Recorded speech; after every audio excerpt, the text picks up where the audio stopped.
Hey guys, welcome to Overcrest. Really excited about today's guest. It is Madi and Marius from the Tasteful 8 rally team. They're a German rally team that's been driving their W114, which is the same Mercedes that I have, all around Europe. They've put thousands and thousands of miles on it doing different rallies. They have an old Mini that they've rallied in England. They have an old transit van that won the an Arctic rally with them with the W114. We have a ton in common. There's an obvious love for exploration.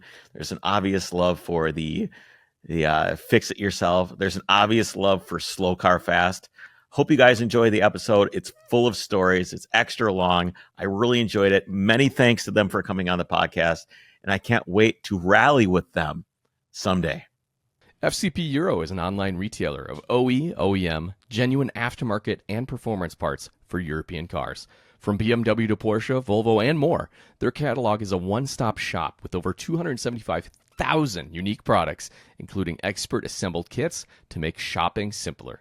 Actively building out the Volkswagen, Audi, and Porsche catalogs, from current to our favorite classics, including the Mark I Scirocco free-ride car, they are working to have every part you need for all of your cars. Plus, every product they sell is backed by a lifetime replacement guarantee. Even wear items like wiper blades, brake pads, and oil filters, lifetime warranty.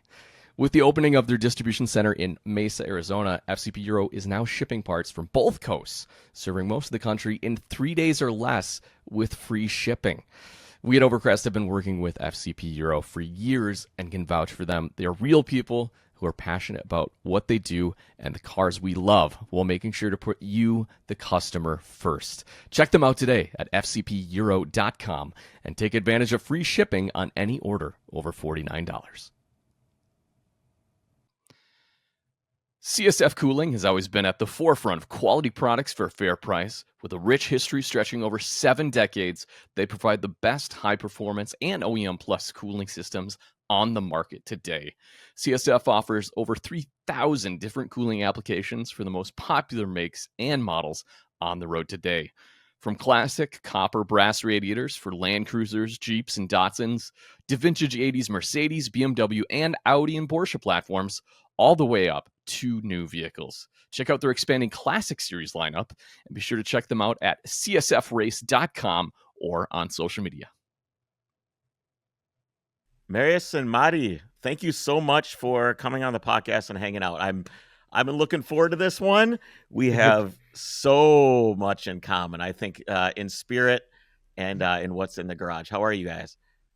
Hey, perfect. Fine. Yeah. Thanks for the invitation. Yeah, absolutely. So what's going on in Rally Land? What are you guys up to right now? Pretty much nothing at the moment. Where the cars are licking in their wounds. We've just been. We came back from the rally, I think, in the beginning of March. Yes. 10th of March somewhere. And it's been steady cleaning up and putting all the stuff back where it belongs to in the house. That's not completed at the moment. Not fully. Right on. So why don't you guys introduce yourselves and kind of say what you do on the Tasteful 8 rally team? Yeah. Yeah. It started with just doing some road trips as a couple a few years back. I think like in 2018. We were just going like, oh, what could we do? What would be fun? And I wanted to see the Alps, and Marius also wanted to test what his oldtimer could do in the mountains. So we just made some vacations, and then the whole thing took another turn as Marius did his first rally with a good friend of his, or 2 friends of his, and now we're in the game. I see. So what are your guys' roles? What do you guys do on the team? So I'm the guy that had the cars, and together with Madeleine and a friend of mine, we got the idea to just go somewhere with it, like in 2018. And yeah, I think as a role, I'm driving a lot. I love to drive, so I'm usually bolted down in the driver's seat. And Madi is more the not just sitting. part. Yeah, right on. I need someone like that. Everything is completely disorganized. Within about 10 minutes of me starting driving, I can't find anything. So that's pretty much every time. She's an angel in the passenger seat for that. Yeah. So tell me how you acquired this car, because you've had it since like, what was it, 2014? You've had the car? Yeah, so I had in my youth, I was a member of I'm still a member of a flying club that does sailplanes.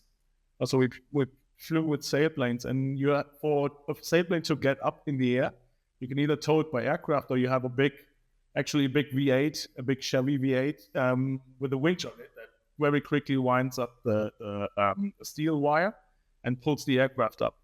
Okay. The issue is that wire still has to go back. So you'd have a car pulling cables, and that was a W123. So I learned driving when I was 12, 13 years old on that Mercedes, because they're very forgiving to drive. I think you have scouted in a W123. Yeah, I've had a lot of 123s. I don't know if you guys know what prom is, but it's kind of like a dance in high school. When I was like 16 years old, 17 years old, we had one of those. And so I have very fond memories of that. And I've had a 240, I've had a 300D, I've had a 300 TD, I've had the wagon version with no turbo. I've had a bunch of these cars. I have a huge affinity towards them, mainly just because of the indestructibility. When I'm going out to scout a rally and I'm going to be driving around in the middle of nowhere for 10 days, I want the thing to just work. I don't want to have to worry about it. I just need it to work. So I have there's a lot of cars that I would not buy sight unseen. Like fly a plane, get off the plane, there's the car, just get in it and drive and not worry about it. But a 123 is definitely one of those cars. I would like to note that you guys are using a Chevy V8 to do that work. Is there any reason that nothing in nothing made in Germany can pull the wire? What's going on? We're very, very close to Schwangdalen and Ramstein Air Force bases, and the Hahn Air Force base, which is now a civilian airfield. So our sailing club was actually the German-American sailing club. We even had Chuck Yeager, the first guy to go Mach 1. He was a member of that club. Okay. And the American, so part of it is actually probably bought by your taxpayers, because some of the GIs, they snuck out a couple of pieces of equipment, and I'm not sure if the Chevy was one of them. But yeah, basically it's an old German Magirus truck, and then in the back of it there's like a self-built metal construction with a big Chevy in it, and it has the throttle gear of a fighter jet. So nice. It's like everything put together. Nice. Yeah, and then towed out with the W123, and that's where the passion came from for Mercedes. That thing was gotcha. And it runs in your family. Yeah, that's also a point. His father is like a real fan of old Mercedes. That's true. Yeah. And he also got the car from his cousin, which bought a new Dash 8. So. Why is it called a Dash 8? Or a Stroke 8? Like here, we don't do that. We don't do that here. So we know that it's a W114 or a 250 or a 280. Why is it called like a Dash 8 or a Stroke 8? What is that? Where does that come from? I think, I don't know exactly, but I think because it's the second most built car in Germany. We have the Beetle, which is called Käfer here, which was like the original mass-produced car here. And the W115 and 140, that came after, and I think people just needed a way to find what it took over, because it's a easier way to say, easier way to call it in German in layman's terms. So it sold that many cars. It was that popular in Germany. That car. I think they were like 2 million produced in total. Dang! No wonder they're like $4. They're so cheap. Seriously, they're so cheap here. I can go right now.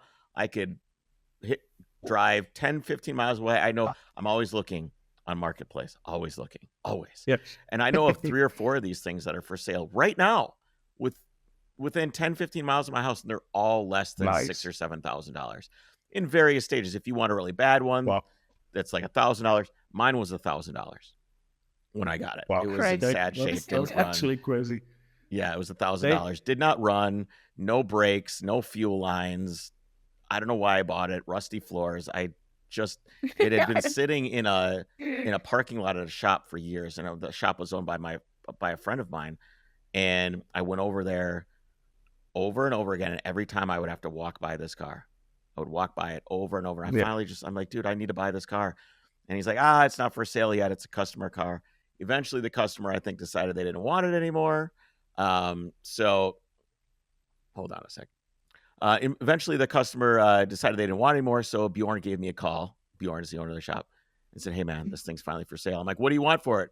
He's like, $1,000 plus the European headlights for $300. And I said, deal. I said, that's a deal. And that's how I got mine. But they're so easy to find. I had no idea they made that many of them in Germany, or it was that popular of a car. Yeah, they are everywhere. They are literally everywhere. There's very cute when you drive around in that car. Like anyone over 50 years is like, oh, I had this car back in my youth. It was our family car. It was the car that I first owned. It's really, really cute because you have a lot of passion from people. They see the car and they're like straight like you. You don't have to say anything. They're like, oh yeah, that's nice. And they're having like I don't know how to say, like it's just memories, I think. Yeah, it's here we call that nostalgia. Yeah, that's what I meant. It was nostalgia. So tell me about getting your car, your W114. So because of the sailplane, the airport car, I was looking for W123. We were with my cousin who always had this. So I think he bought it in 2004. So he had it for way early, in the 90s. He bought it in the 90s somewhere. And we were talking about this on a wedding where we were both invited, family wedding. And we were talking about what my first car was going to be. And we hadn't been tricking yet. So he said, okay, do you want to drive a Mercedes? Let's go out and let's have a go. And we drove around the venue a bit. And I remember being impressed by how more statesman-like you felt in a 150 compared to a 123, because you see the sides of the hood, the headlights they bulge upwards, so it really felt like moving a big ship through traffic in the first kilometers. And then when we came back, he said, I can't sell this car to anybody, and it's been always keeping me from selling this and getting some a version with a sunroof, is that I don't know where this car would go, and I don't know what would happen to it. But if you were to say you actually like this, I'm very happy to sell it to you. And that's how that came about. It was a very nice evening. Does he know what you've done with the car now? Yeah. What does he think? In close contact.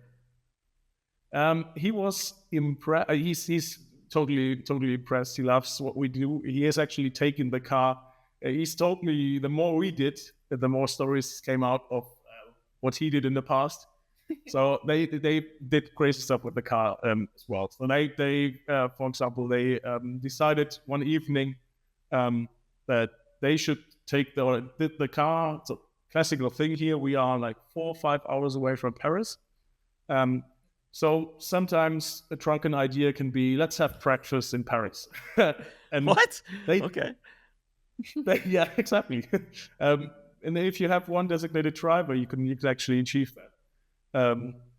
And what time do you have to leave in the morning to go get breakfast in Paris? Is this like a night before thing? It's Friday night. Okay, we want to get breakfast in Paris Saturday morning. Okay, Bob, you're going to drive. We're all going to stay drunk. We'll sleep in the car on the way there. And you leave at like 1 o'clock in the morning, and then you get there and have baguettes? Exactly. That's awesome. And they decided to go a bit earlier. So they like went at 10 p.m. or something. because they wanted to go and drive the car underneath the Eiffel Tower. So that car has actually been underneath the Eiffel Tower. I am just guessing you because cannot they got do that that driving idea anymore. There's no way you're allowed to do that anymore. No way. No, I think I'm pretty sure it wasn't back then, which might have been the idea to go very early. So what was the first yeah, so- rally? How did? Okay, go ahead. So yeah, he was super impressed, of course, when he saw. He loved that we took good care of the car, and I mean, we're probably later on also going to talk about the big Arctic rally that we just did. Yes. Which has gotten that's the first time I think he got a bit skeptical, because we were now moving on from doing like little summer road trips to actually putting the car in hazardous conditions with the ice, as a risk, but yeah, also the salt in terms of corrosion. But now that we've done it, he's like super envious. He didn't take his car back then. Yeah, salt is tough. I live in Minnesota, and they salt the roads every winter. Yeah. So I have to have some sort of shitbox car. Yeah. Every time. Almost every year I have a different shitbox car. And it's tough because I care so much about what it is that I'm driving, because I need to like the car. Even if I'm just driving to the grocery store, I'm just driving to go do an errand or go to the hardware store or whatever it is, buy a box of nails, right? Yeah. On my way to buy that box of nails, I need to feel good about the experience of driving 6 miles to go get the box of nails. So it's always got to be something like interesting. And it's such a pity that, but at the same time, it's such a pity that I can't drive what I actually like, because I don't want to submit what I actually like to the salt. Here they use liquid salt. It's horrible. It absolutely destroys cars. It's just liquid water that they just dribble all over the freeway. Yeah, it's awful. It destroys everything. So I can't drive my Trooper. I've got an old 88 Trooper that I put a TDI into. Can't drive that. Can't drive my 911. Certainly can't drive the driven to death Mercedes, because that's already rusty. So that's going to be a problem immediately. That thing has holes in the floors. I was driving in Nevada, and there was a flash flood, and there was water going across the road. And I think to myself, I can probably drive through that. So I'm going 20 miles an hour. The car's pretty low. I'm going 20 miles an hour. I hit the water, and instantly the entire inside of the car is soaked with muddy water, branches, leaves, dirt, probably who knows what else. And I'm covered in this mud just from the water shooting up from the holes in the floors, just soaked, drenched. I was just thinking, well, that wasn't a good idea. I'm still picking out like little branches and sticks from the inside of the car underneath the carpet, everything else like that. Okay, so let's talk. There's so many stories here that I think that you can tell me. You gave me a whole list of all these stories, but I do want to talk about this rally around the Baltic Sea. Tell me about this rally and why you decided to do it. Well, we have a big story about the transit. Do you want to pick it up? Big story about how we got that. How did we get to the winter BSC? I think we were considering they have the same version in summer. But back from the first Alpine experiences we made, we just loved the idea of the snow, breathtaking scenery, and then putting our car in it. Also, our thinking was Marius and a good friend, Christoph, made UK rally with the same organization who did the Baltic Sea Circle now. So they loved the rally experience, and they wanted to do another one, because when you do one rally, it won't be your last. So we looked which rallies this organization which rallies you could also do. So we thought there were like 2 options that were really interesting to us because the Baltic Sea and the North Cape, we wouldn't have done it on ourselves with the cars, because we are so safe with all the teams around us. So we said, it's a one-time chance. Then we do it. And also, this because of, I don't know the technical words in English. What says luck? Paint. Yeah. That was also a big point why we did it now. So we had back in summer 23, we did a discovery. We did a one day rally stage where we completely with own staging, with own routes, around, let's say, 1 day's worth of driving around where we come from. And we did it to surprise. It was a birthday present for my dad because he's been very supportive of the entire rally thing. But you could tell he sometimes he took the Mercedes for a weekend just to drive around with his wife.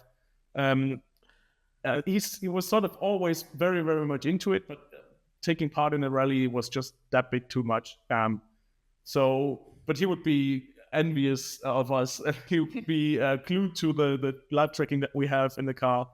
So he basically virtually joined every rally we drove. And we gave him that experience. Had a superb day in August last year. And during the staging of that, we actually had an accident with a honey badger, with a badger, that ran in front of the car and got the front misshaped a bit. And unfortunately, the front, the underside beneath the bumper on that Mercedes, it's like free hanging metal. Yeah. So it's very easy to bend. Yeah, the front valance. Yeah, the valance. Yeah, exactly. And that impact actually deformed it so much that near the tire on the back of that wing, of that part, the paint cracked. So we now had a deformed car and cracked paint. And it's about time. We had a good, a very, very good, how do you say, the expert at the insurance sense to get a value of the damages, the number on it.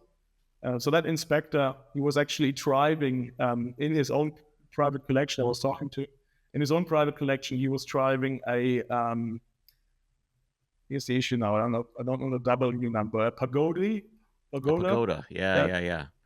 And he also had in his family a 300 Gullwing, a 300 SL. So when those he are went cool. through The Pagoda, I'm kind of thinking like the Pagoda seems like this really overvalued car, because I look at our 114, it's basically the same freaking car. Yeah, the whole underside of the car, the engines are the same, but they cost like $150,000. You could get our car for $1,000 and have almost the same driving experience. Yeah. Now, if you want to put a really nice Mercedes convertible, you either have to go to the W18 or 190 SL. That's sort of the small gull wing. Or get a 114 and just cut the roof off. Oh, that's in Germany we have like the roadworthiness checks are a bit. We have to go through extensive checks every 2 years. So without a roof, you have as long as it takes the first patrol car to see you to enjoy your car. I don't know, man. Maybe some of those guys, if you did a good enough job, they would never know. You could just be like, "Hey, officer, this is how this car came. It's a special option, dealer option, comes as a convertible." They never know, dude. You just have to have a straight face.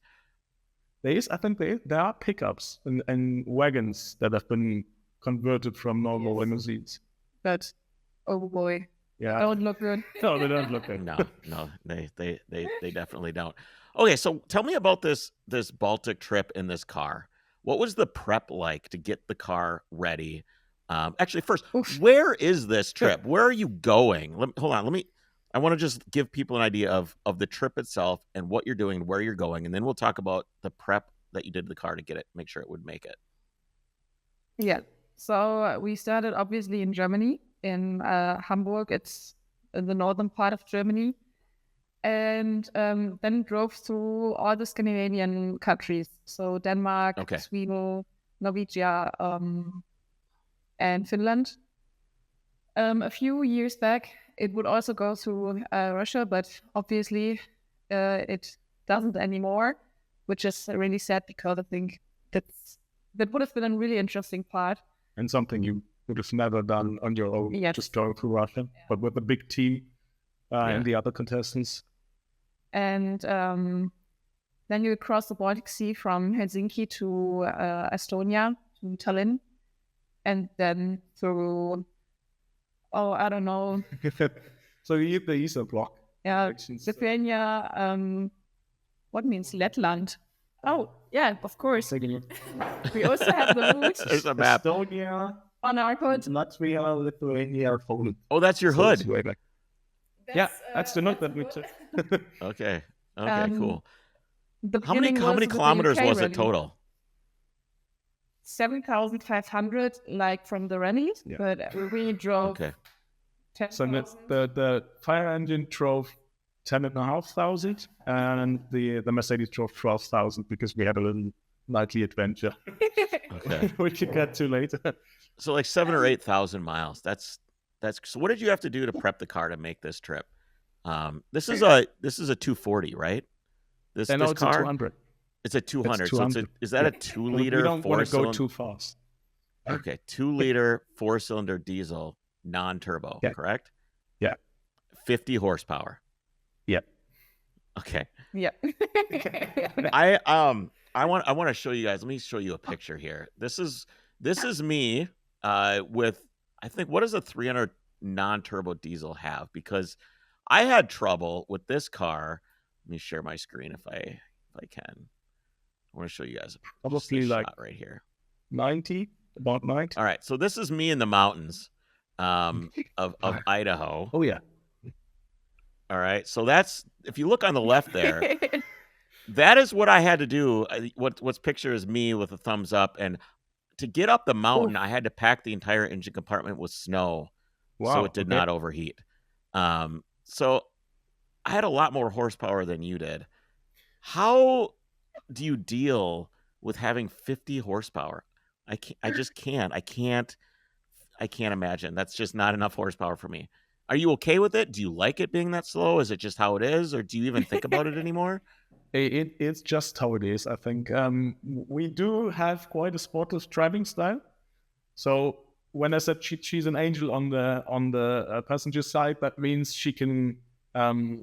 She's equipped or trained to put together a barbecue sandwich at like 3 Gs on the side, interchanging, because we can't slow down for things like roundabouts. You just have to go through. And basically, it's ironic, but the super old, super slow Mercedes is, you have to drive it like a Formula One car. You have to perfectly follow the ideal racing lines through vents just to keep the momentum going. Now I think that's just on your way to the grocery store, even on your way to the grocery store, you got to hit the roundabout at full speed because it takes too long to get up to speed on the other side. Okay, so what did you do to prep this car? How did you make sure that it was going to make it? So that's a big story. It's a big story with a lot of chapters. Because the Mercedes had a lot of problems when we're like, for example, in the Alps with bad weather and rainy weather, and we slept in the car, and in the morning it was cold, rainy. He won't go on. The thing was that we just, like, when we're in the Alps, we just can roll down the hill and then it's fine again. But we knew if we drive to the Arctic, we need to check that. So Marius did a compression test, and what? Yeah, so it wasn't good. It really wasn't good. So I'm not sure if you're familiar with the diesel. I don't know the PSI numbers, but ideally, when they came from factory, you'd look at a cylinder compression of 25 bars, and then you should anything. Let me look that up in freedom units. Let me see what that is in PSI. I'm curious. AC Solutions offers complete plug-and-play air conditioning conversion kits for your classic BMW, such as the E30, E28, and E24, and soon-to-be Porsche. Featuring OEM quality components with period-correct finishes and materials, their products are designed as a drop-in upgrade to your old factory system, but with the performance of modern technology. Their products stem from hands-on design and development with a deep knowledge and passion for these vehicles. They're designed by enthusiasts for enthusiasts and come complete with a full warranty and quality instructions mirroring those of a factory manual. Check them all out at acsolutions.co. That's acsolutions.co.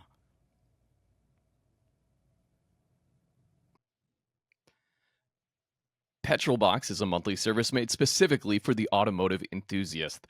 Each month, they carefully select items including tools, detailing supplies, apparel, garage gear, stickers, and publications to be sent right there to your doorstep. It's a curated selection of the latest and greatest gear in the industry, and there's actually 2 different levels of subscription to choose from.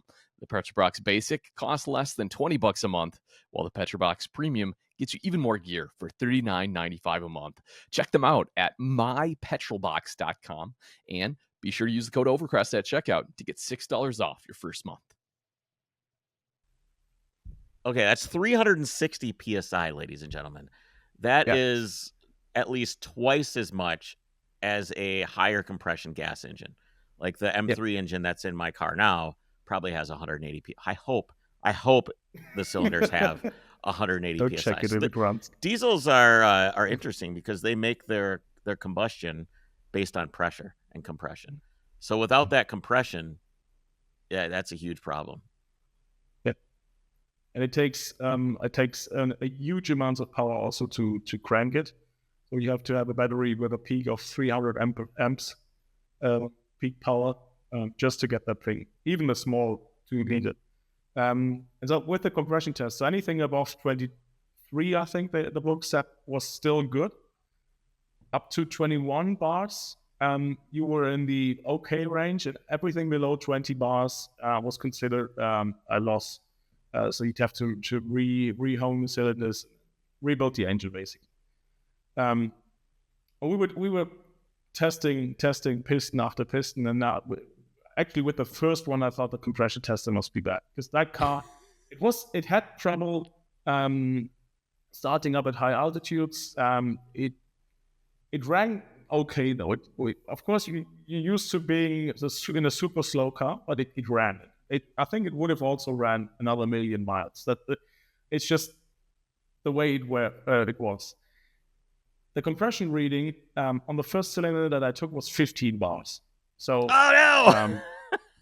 exactly 20 is the absolute limit of what should be what should be a rebuild limit. But this can't be, because now must be that if this is a correct reading, then that one cylinder must be damaged or something, because there must be a seal, a valve not sealing correctly or something. So I moved on to the next cylinder, 10 bars.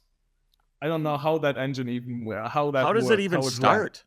You get down that low. I've had Rabbit, which had like Rabbit diesels, that have lower compression, and to get them started, you have to tow them behind a truck in gear to get them to turn over fast enough to get enough compression and heat to get them started. I don't know how the car even started with 10, 15 PSI. I don't know. I mean, the starter had an easy job turning it quickly because there was no resistance, but still.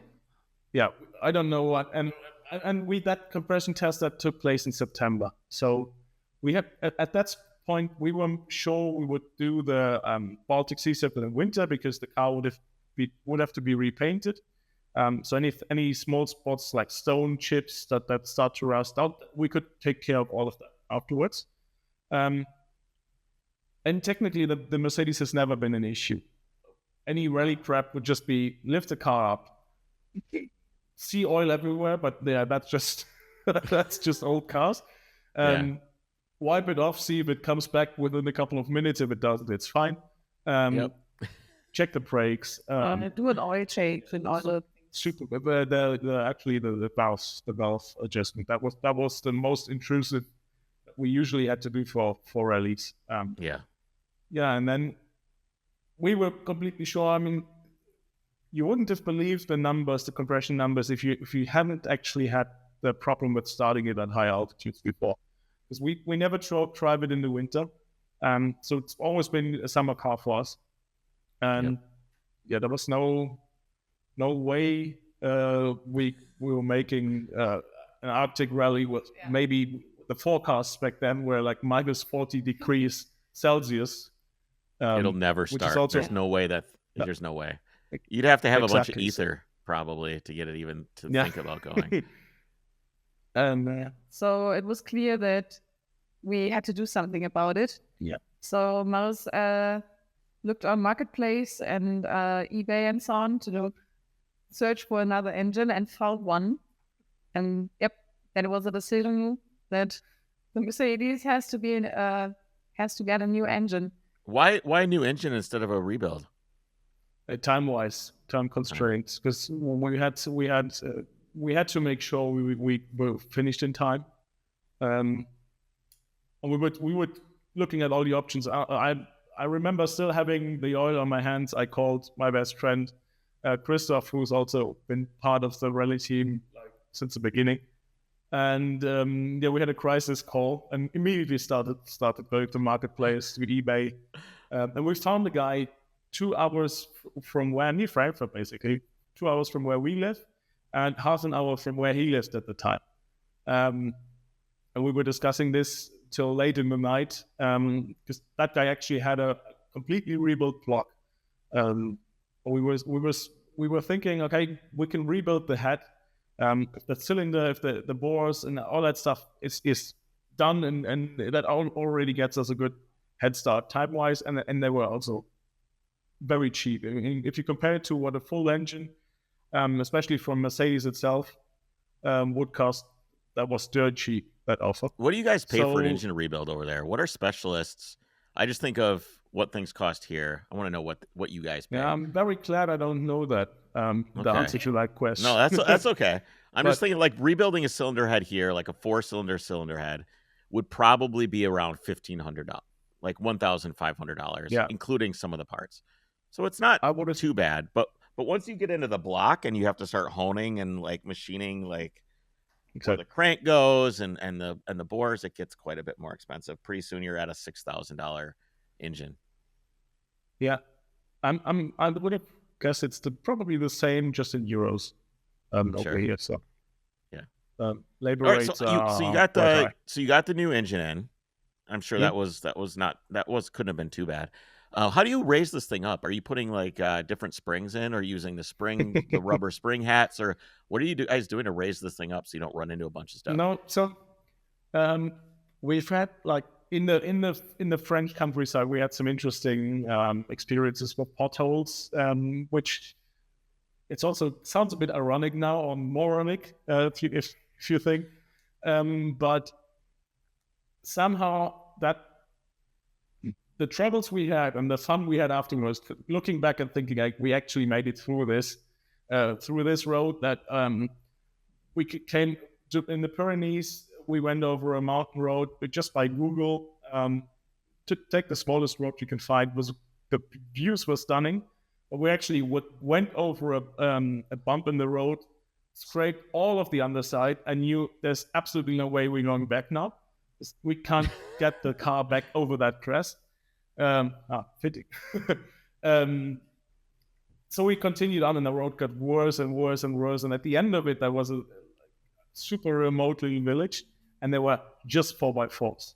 No normal cars to be found, only Mitsubishi Pajeros, Land Cruisers.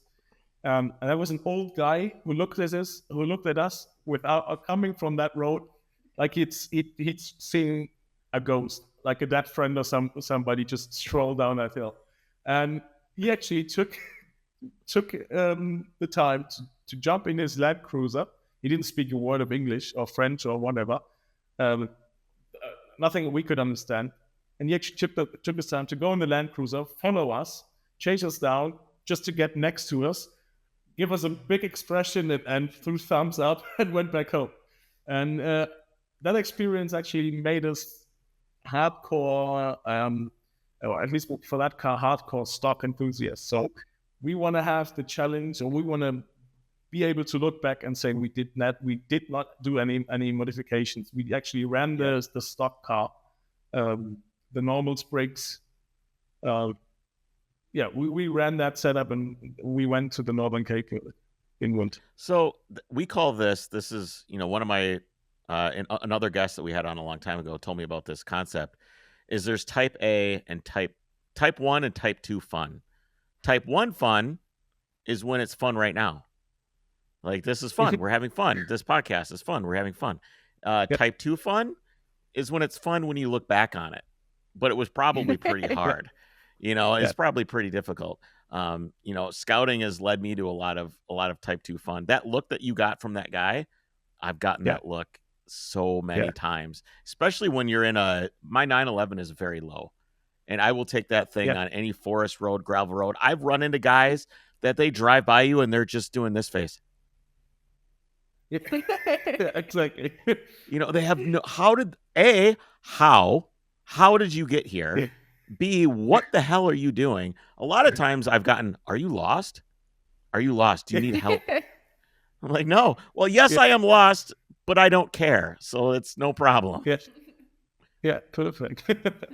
Yeah. So I wanted to kind of go through, do you have any stories specifically from that, the Baltic trip? I have a whole list of all these stories. I kind of want to go through them one by one. I think it's phenomenal. But in terms of the Arctic trip, why don't you kind of go through that adventure with me? It could take a long time. Deep breath. Wait. Yes. So we had a lot of fun with all the tasks that we would get. It's a fun rally. So you just have like the starting point and the end point of one day. And because of the tasks, you have mostly a few points in between where you would do some tasks like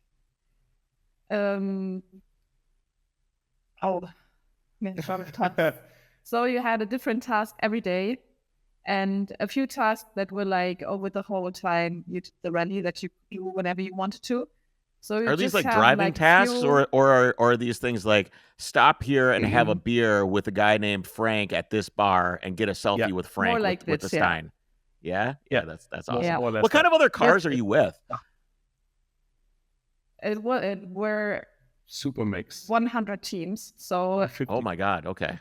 A lot of cars, but most of them are much newer than ours were. I think the rules are the car has to be 10 years old, so it's 2024. A car that's built in 2014 is not quite still of our cars.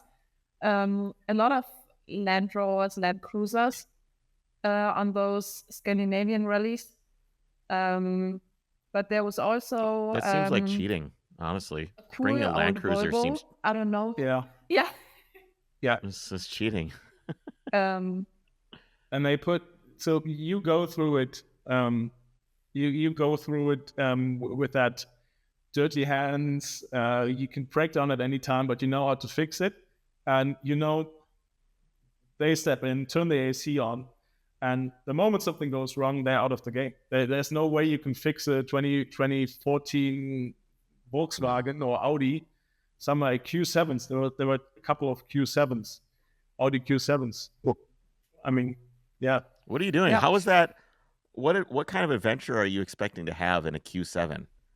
At that point, you might as well just ride the train. They were so you have the hardcore rally enthusiasts that actually almost applaud the car when you come up. On the evening is a pre-rally event on the evening before the start, and people get together, and of course everybody's waiting for the next car to show up. What car is going to be next? We were super late. We're always super late to everything. Well, you only have 50 horsepower. It makes sense. Yes. No, but people were cheering with their beers in hand when they saw us come on. But to no surprise, that's not the type of people on the rally that show up the next day with the Q7s. The Q7 guys, they probably didn't even join the pre-event. They just came for the start. one of the Q7s. We are still puzzled about why would you join this event. So they took the starting line, they took the road book, they didn't even get out. They drove ahead It's of almost everybody like else. it's those guys that hire like 10 Sherpas to carry all their shit on the way up to the top of Mount Everest. Yeah. And then they get up there and they go click and they take a selfie by themselves. Like they did it all by themselves. Yeah. And then they post on social media and tell everybody that they climb Mount Everest. Versus you guys, which are climbing some unknown mountain by yourselves with an unknown path ahead of you. It's a completely different experience. Yeah. And no one wants to read a story about a guy who sat in air-conditioned seats in a Q7 and drove around. I don't want to have that guy on a podcast. That doesn't sound interesting to me at all. Yeah, we also said if we would do this, we will do it right. So we slept in the cars. We were a team of 6 people. It was the biggest thing people-wise that we did with the 2 cars. We also built a heater. I don't know the English word for Chinese space heater, diesel heater. Yeah, Okay. which runs on electricity and diesel.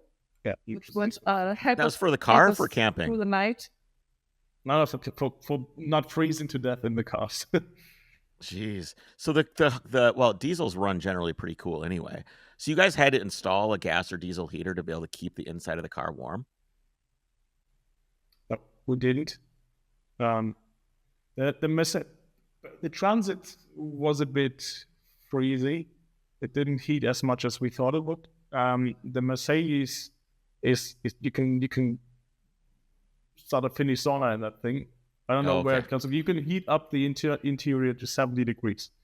We once did that when we were driving on an autumn day around here. We just some guy with a beer in hand from the back seat got the idea. So how hot can it actually get? And who's the first one to chicken out? And we drove around for an hour, and by the end we were just in our pants. Sweating our asses off. So we knew that heater worked, and in terms of heating the fuel itself, or heating the engines in the morning, we were more or less winging it, hoping we could wrap the car in these rescue foil, wrap the engine in rescue foil, and if we knew we were having a really, really cold night. So whilst driving, it wouldn't be a problem, but sleeping at night was a bit cold.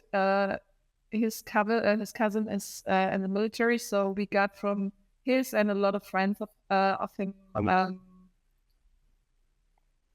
What is Sleeping bags. Sleeping bags, yeah. Military freight ones. So that was really good. I think we would have done it without the heater, but a bit of comfort, I think. Yeah, and just okay. We were predicted to have super, super cold, minus 40 degrees weather, and the coldest it got was minus 14. So we were actually lucky with the temperatures. Yeah, but we were it was 14 days or 16 days that we went, and we only slept 3 nights inside at stages where it just made sense because of the rally organization said beforehand, there you should maybe book a room because we have a coming together in that evening. So it was 3 nights that we slept inside, and we really enjoyed it. But it also was fun to get the whole experience of it and not just driving from one Airbnb to another. And what was the hardest part of that trip? I think it was Finland, the polar night. I think the ferry one. Oh yeah. So we had a super, super cool event where we in the morning we drove on we had a drift session basically on a frozen lake. And the organizers, they already said to us, with your cars, we will open up at 9 a.m. With your cars, you should be there earlier because you have a pretty long way to go to the Lofoten Islands, to the ferry. We will be setting up stuff. The track is ready, so you can go just come 7:30 or something. Come by. We'll let you on the track so you can have your fun. It was actually superb conditions. We were the only ones not the only ones, but we were just a couple of teams. The sun was rising. That was magic. It was really core memories. This doesn't sound hard at all, guys. This sounds awesome. No. From that high, we got up like at 6 a.m. Yeah. A little earlier on 6 a.m. And of course, you take a little longer, and you just go out another round, another lap. And in the end, I think we left at 11 a.m. and we reached the ferry terminal that night. I don't know when. Yeah, the thing was the ferry started like 2 a.m. Yeah. But you couldn't book a ticket anymore. But they only sell like half of the tickets online, and the other half they just for the people who was for the locals standing, who's there is there, yes. And then the first whatever cars get on. So we knew if we wanted to take the ferry, we have to be there like 3 or 4 hours earlier. So we really are safe to get on the ferry.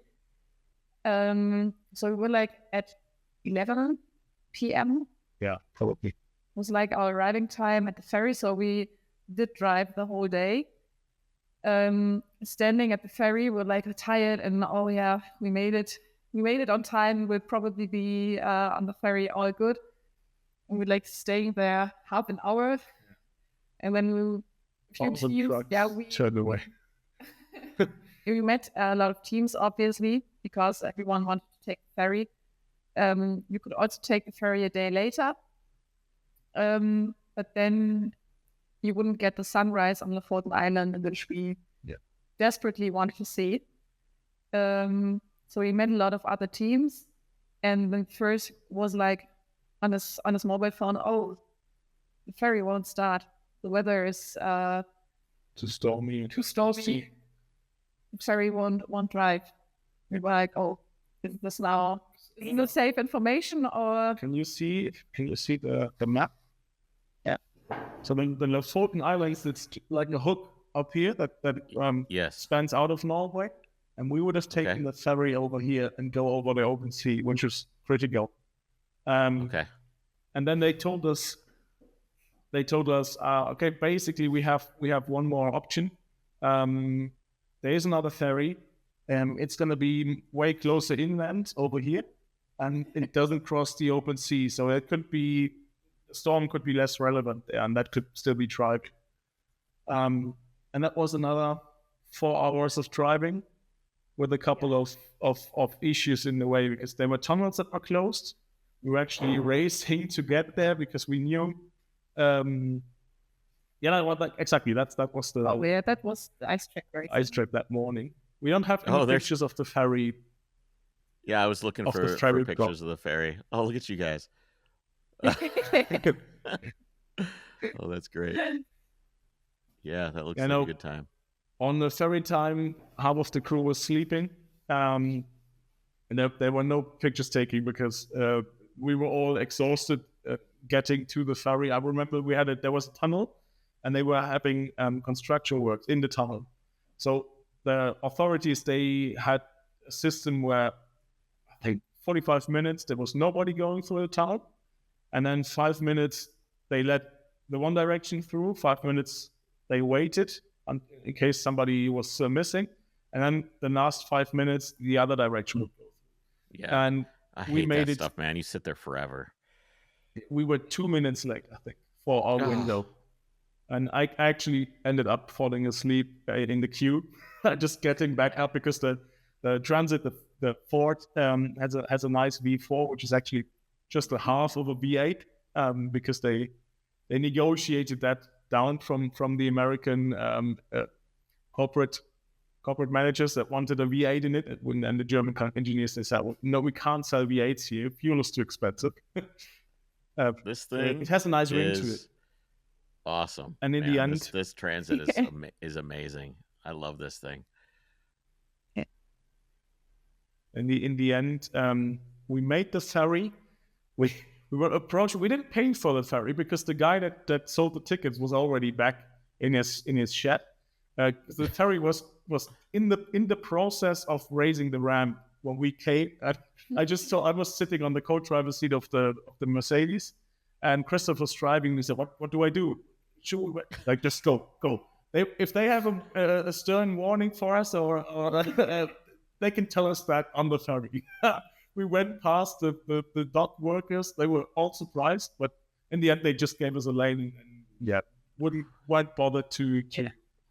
Yeah, I was driving the transit that night, and it was really a race. Christoph and the Mercedes was in front and did the pace. And I was in the transit just okay. I have to stay behind him. I just have to go. We almost crashed into an elk. I don't know, it's elk. Moose. Yeah. That was standing in the way, but at least at this time of night, the streets were lonely. Yeah. You could race. No, relatively speaking, were with the crew, 50 like- horsepower. Was anybody frustrated with you guys? They get behind you, Momentum and is key. You don't really Momentum need is much key. horsepower to stay quick. that's And true. also it That's true. feels really quick in those old cars. Yeah. Yeah. And Yeah, the transit- was anybody frustrated with you guys? Like, this old car, or was everybody pretty chill? Oh, the truck drivers were a pain in the ass because they really didn't understand what it means to drive with those old cars. Price. When they're crazy. But the Scandinavian truck drivers, that's like the most insane thing until we went to Lithuania, where we just got pushed off the road because they decided they had enough time waiting behind us and just overtook into oncoming traffic and just pushed us off the road when it obviously wouldn't fit. Even though we drove above the 10, 15 miles above the What's the limit. cruising speed of that car? Like, what are you guys cruising along So at? usually we go about 90 kilometers. Okay. So that's just shy of 60 miles, 50, 55 miles.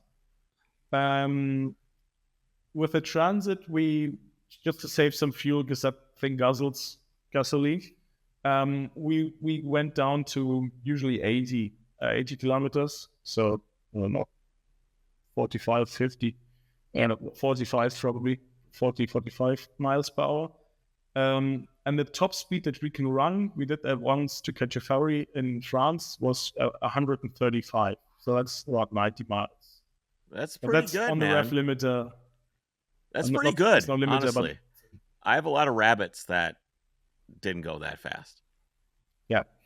That The issue would with never the do. fire engine, with the Ford, with the Transit is the transmission. It's so short. The gears that were originally, they were so short at 35 kilometers an hour. You'd go into the fourth gear and then that's it. Oh, geez. So okay. I don't know what 35 is. Less than 20 miles. Yeah, it's Yeah, because it's it's 18 an old miles an fire hour. truck. Yeah. So they'd have to. They put like 3 tons of stuff in it, and they had to reach a fire at the top of the hill. So Yeah. that was an issue. We put another.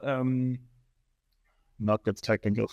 That's we put the another- differential, the rear end. Yeah. The Yeah. rear end. Put another drive pinion and wheel on it in the differential to get a longer transmission. That helped tremendously. Yeah. Now it can run 120 kilometers per hour, but you don't do that, of course.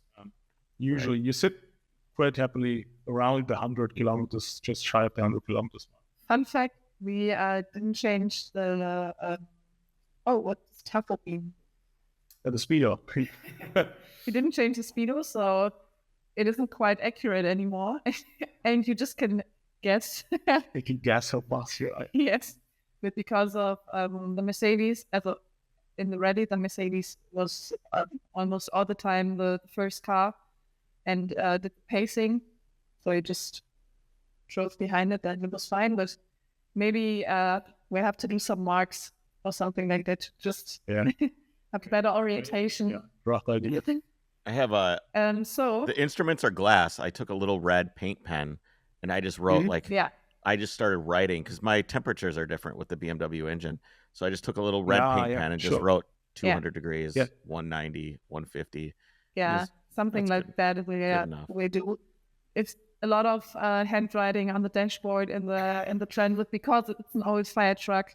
They just have a lot of instructions or like light and here's light or something like that. The truck. When we got back to the airfield, the truck that carries the big Chevy down the field, so it sits in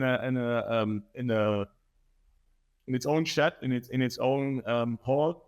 So you have to get it out in the morning, drive it to the position, depending on the wind, to one end of the airfield, and you can't do that very quickly because it's a like 1950s Mercedes. It's a Marius engine, and on the dial, on the speedo dial. Everything above 7 kilometers per hour is dashed out, and there's just one big in that same wrapping. There's just one big word of it that says BTX. So you're meant to keep it very low. You can't see how quickly you go otherwise. All right, let's go through some of these stories. You gave me a whole list. We didn't finish the day. The hardest the worst part. Yeah, let's get to the horrible. We were on the ferry. We still wanted to see the sunrise on Lofoten Island, so we had to manage to get all the way down to Lofoten Island. Yeah, we didn't need to do it, but you get this stupid motivation when something comes in reach and we can push just that much further. Also, it was 2 days earlier. Hardy, he's like the technical support of the rally. He said to us, he did the rally like 4 times before, and he said to us, you really, really, really need to see Lofoten Island. It's like the most beautiful part of the whole rally, and you should use the time you can get there. So we were like, okay, we really want to see it. We want to use the daylight the next day to see all we could. So I think that was our motivation.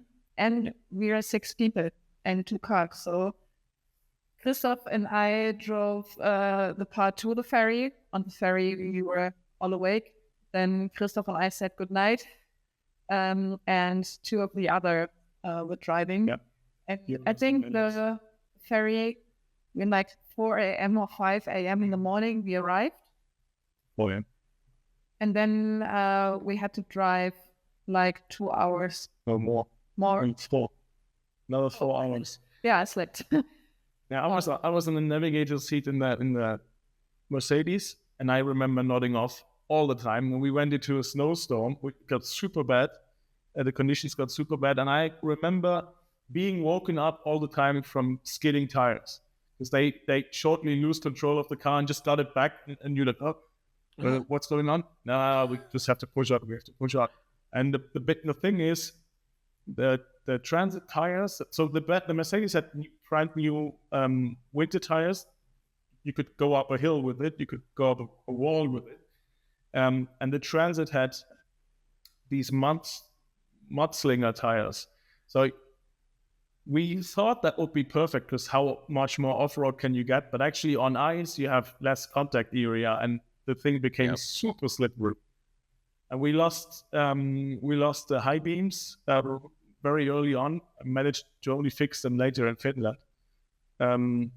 So we had there was no way driving, turning the convoy around and having the transit go first. So you'd actually have a very nice braking car being followed by a slippery giant, which got us in a couple of very, very intense situations. Yeah. Well, that's better than having that thing be behind you, and then he runs into you because he can't stop. Yeah.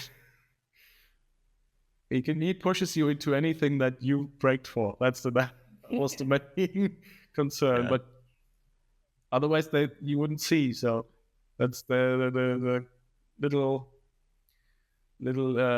decisions you need to make on a rally. Have you ever had any mechanical issues? Do you run any, like, it seems like the car just has been really good to you guys. Yeah, the Transit one morning. So one morning I was checking the oil. I do the oil checks in the morning. Check the coolant, check the oil, because you're running at some days you run 1,000 kilometers. So it's actually it sounds silly to check oil every single morning or sometimes even in between. But if you put it into sounds perspective, good. I'm down for that. Yep. I've run an engine out of oil before. I blew up the got to check it. Yeah. And I pulled out the oil, the what's the word? Dipstick. The dipstick, exactly. I pulled out the dipstick and I was looking for the marking. That thing is a bit short. Oh shit! There's like 20 centimeters missing of it. Good. That's an issue now, because where has it gone? And we were the next hour we were trying to find out technical drawings of how the oil sump looks, how the pump gets its oil, until we decided, okay, it's probably fine. We had a lot of little magnets still. Don't ask me how or when or why we had them, but we put 4 little magnets under the sump in hopes of arresting it if it was in there. And we turned the key with a lot of clenched teeth and ran fine. It hasn't been a problem since. And during the oil change after the rally, we neither found any metal chips, nor the thing itself. So I think it probably broke off and fell somewhere into the engine bay and then through to the flange. We didn't see it. Oh, when you were pulling it out or something like that, it broke off and it's disappeared. It's still in there. Possible, yeah. It's also possible. We didn't want to take out, because we said we've ran 7,000 kilometers now with it in there with no issue whatsoever. Should we take the oil sump? Should we take the oil pan off? And in the end, we said we have such a good experience with how it is right now, and it's dry. So if we take it off, we put it back on, and we have an oil leak or it gets wet, and that sort of stuff, we just said, well, if it's it's in there. Here we say if it ain't broke, don't fix it. That's what. Exactly. Yeah. If it's fine, don't fix things that are fine. They don't need to be fixed. Exactly. You end up making things way worse. Okay, let's go ahead. Yeah, well, I have another. It's a second. There's a sequel to that, or the dipstick problematic, because we had stickers from like the other teams that put them on our bonnet here. We had a sticker for our team, and we found out that if you take the Mercedes dipstick, because we measured it with a friend at home or another transit driver at home who measured his dipstick. We found out that if you take the markings from the Mercedes and you add just one length, subtract one length of the sticker, you get the exact markings that the transit has. So every morning we went with the Benz oil stick, put it into the transit, and to check the oil like that. It's the same oil, so I wouldn't even matter otherwise, I think. But still, it's the same oil, so it doesn't matter. A little bit of blood transfusion never hurt anybody. It's fine. Exactly. It just strengthens the bond of the convo. Yeah. So we had a particularly bad night, or cold night, minus 12, minus 11 degrees somewhere. We noticed because when in the morning we get up and we had these flags on the car. So that was another game that we had. And the flag was still frozen straight. And okay, it's been cold this night. So we started with the Mercedes. I checked the oil, and I looked over to the transit. Went to the transit. I said, "Oh, the heater must have really been going tonight. There's no ice left beneath the car." And I looked. Oh, that's strange. I looked back at the Mercedes, who was hooked up to the same heater, and the Mercedes was still on thick ice. Oh shit! I looked under the car, and there was a huge puddle of coolant, and the car had been leaking coolant all night long. Hold on. And of course, So you have a heater heating the coolant in the car and the truck at all times during the night? No. We have a heater, like Chinese diesel heater. Oh yeah. So it's pointing at the cars. Fire reason. We put it in between the cars and then hook up hoses. I got you. Okay. So that's how I knew the cars. They are roughly on the same temperature overnight, plus or minus a couple of degrees because of the people. But then I thought at first the transit, because there's no insulation on it, it's just pure sheet metal with a bit of paint on it. So I thought maybe it was so hot it melted the ice beneath it, because the heater was going crazy all night long. But I saw the Mercedes was just a bit more insulated at the bottom.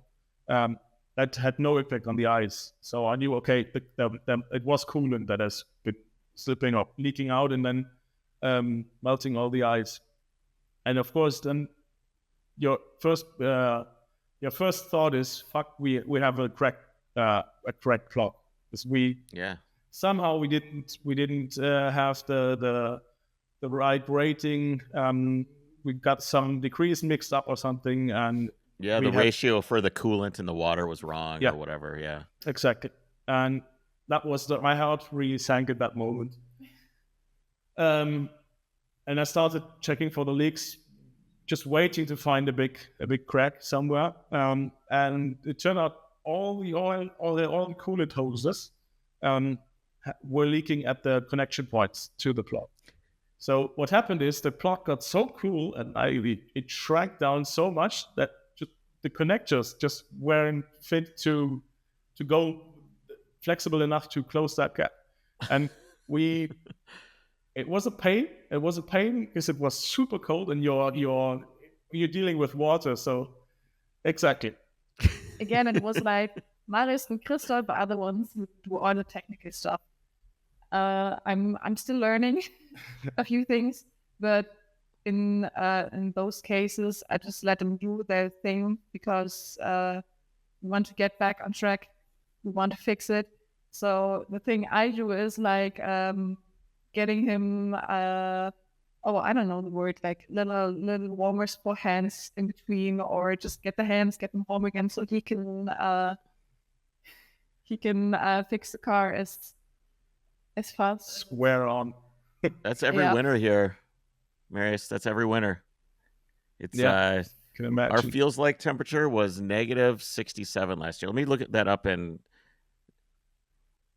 hold on. I got to just tell you how cold it gets here. How much it's so negative 50 was the coldest. That negative 50 Celsius is the coldest we had here last winter. That's every winter.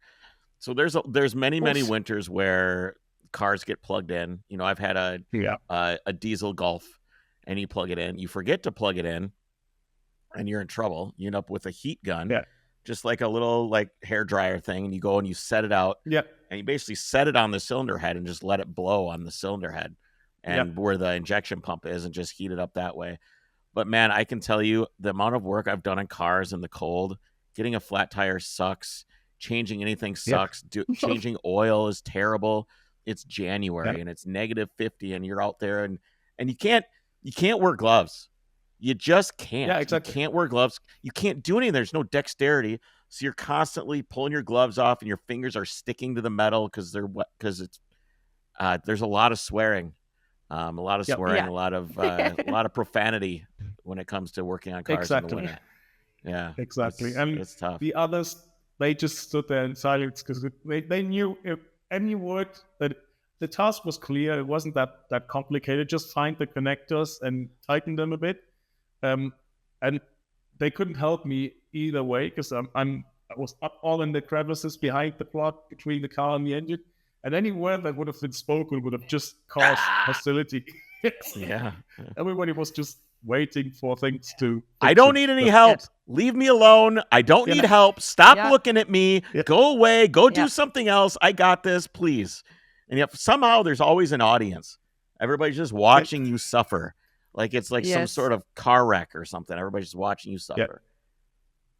Yeah, but we did split up because we have those two cars, and we needed new fluid.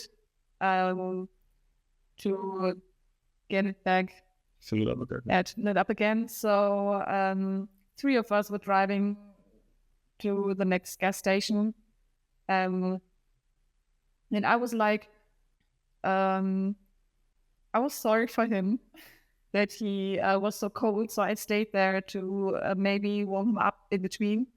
But in the end, I thought, oh, it was a dumb decision. I'm just standing here.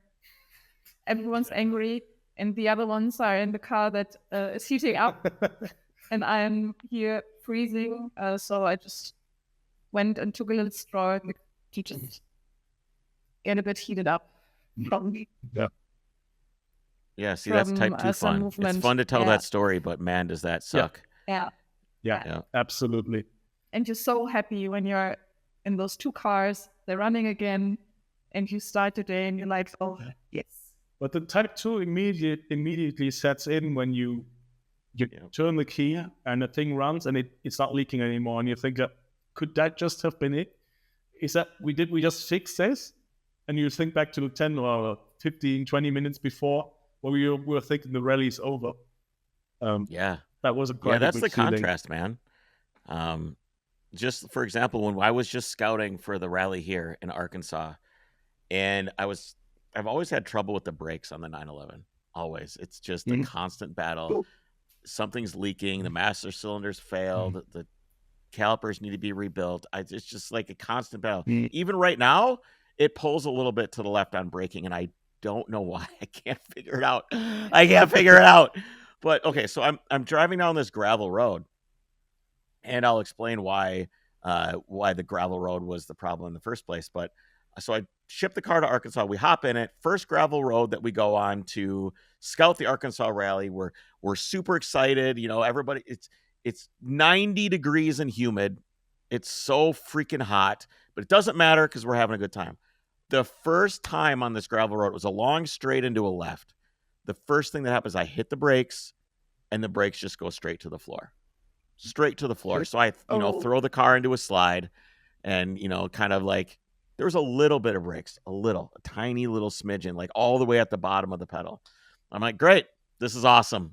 We just started. The car's fucked. I have no brakes. It's hot as shit. I'm on this gravel road in the middle of nowhere, Arkansas, where nobody's going to find me. I'm going to have to walk back. When you look at the old Mercedes, the 123 that I had, there was a bicycle on top. And that was kind of our escape plan, was having a bike that we could like bike back into town with when we broke down. Yep. The 911, no bicycle. I had my tools, and but I didn't have any brake fluid or anything. So I'm trying to figure out what's going on. I look under the car. I'm trying to tighten. I didn't have a 11 or 12 millimeter flare end wrench that needed to go on the brake thing. So I grab my Nipix channel lock, and I'm trying to like tighten this stupid brake line. And then I notice that I just grab the brake line and I go like this. It was like, it just totally broke. The brake line that went into the caliper had completely come off. So I had to go, okay, I have to drive this car 30 miles on curvy roads in the back roads of Arkansas with no brakes. None. It's uphill, downhill, left, right. It's all these twisty roads. So I basically had my e-brake, and I'm driving back. All I can do is pull the e-brake. That's the only brakes I have. The other ones don't do anything anymore. But I can tell you right now that if you drive with no brakes for 10 minutes and maybe you don't use the brakes, you forget that you don't have any brakes. So then you go to use the brakes and there's no brakes and you got to grab the e-brake. Anyway, so we get back to the auto parts store. I buy new brake line, and I go over and I'm like, I don't have any way to bend this new brake line. So I ended up putting it in between the studs on the rotor and bending it over the hub to bend the brake line into a shape on the rotor itself, and then bending it back around the stud as it sticks out of the hub. So I used that as my bender. Got a brake line to work, got it bled, took forever, so hot, just sweating, just dripping into my eyes. And we got it. We got the brakes all bled out, and then the brakes were okay for the rest of the rally. And then I ended up rebuilding the calipers when I got home, and it's still screwed. But I mean, that feeling of being like, okay, I think we're good. Okay, we're good. Yeah, we're good. Let's go. Like it's you kind of get that. You get that the ultimate low of like, I just got here. I need to do this for Overcrest.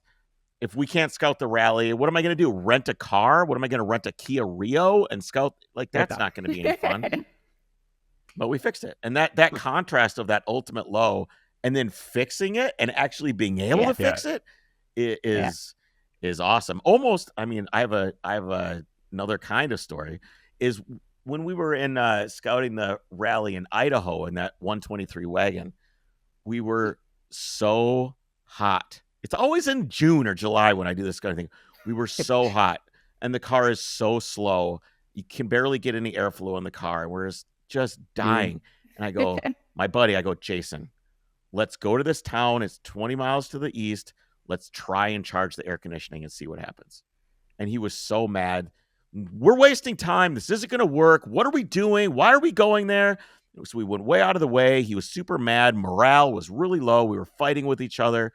We get to this auto parts store. I go in there. I buy a bunch of cans of R134, not R12, R134. And I grab the little thing, the little adapter kit that allows you to hook up all this stuff. And I pound a bunch of R134 in there. I get a little jumper wire. I jump the AC compressor so it starts turning and starts pulling the air conditioning crap into the thing. Boom. Air conditioning. The rest of the scouting trip, we had air conditioning. And that was another like super low morale to super high morale trip. Now, the vacuum system in that car was trashed, but I bought like a bunch of super long screwdrivers and I opened and I stuck them into the vent to where the flap, or I could hold the flap open so that I could have air conditioning. So I was, at one point I was driving and we were driving pretty aggressively in this old 300D going around corners. And I'm looking at these giant screwdrivers sticking out of the dash right in front of my face. And I'm like, maybe this isn't a good idea. So I had to decide between being really hot or having air conditioning and potentially dying from being stabbed in the neck with these screwdrivers. Anyway, I love that. The contrast of the ultimate low and fixing things on the road is really great. It's good. As long as you have the tools and friendship does help, having a little bit of camaraderie there, even if someone's looking at you or you're calling them an asshole for asking you if you need any help or not. It's always great to have. But that's something only cars of a certain age can give you, because all the ingenuity and improvisation skills that you can man up don't really help you if after fixing you have to retrain the ECU or hook up some computer, some laptop to make the switch part work again. But that's a big advantage that we had. Like, we go to Northgate, but within the rally, because there are a lot of people who have a lot of technical knowledge throughout. Expertise, and the spirit is also a thing, because we had a WhatsApp group with all the teams, and when you wrote, we break down here and here, there were like 10 people that would have been coming. So the spirit was really we were at the back of the pack, and we were still sure that the rally camaraderie was so good. We knew people would come back for us, and not just people saying, "Hey, you're on my way. Do you need something?" We saw all sorts of assistances. We got to get you guys out here. Couple of cars. How do we get that Mercedes to America so you can come on an Overcrest rally? How do we got to make that happen? That would be awesome.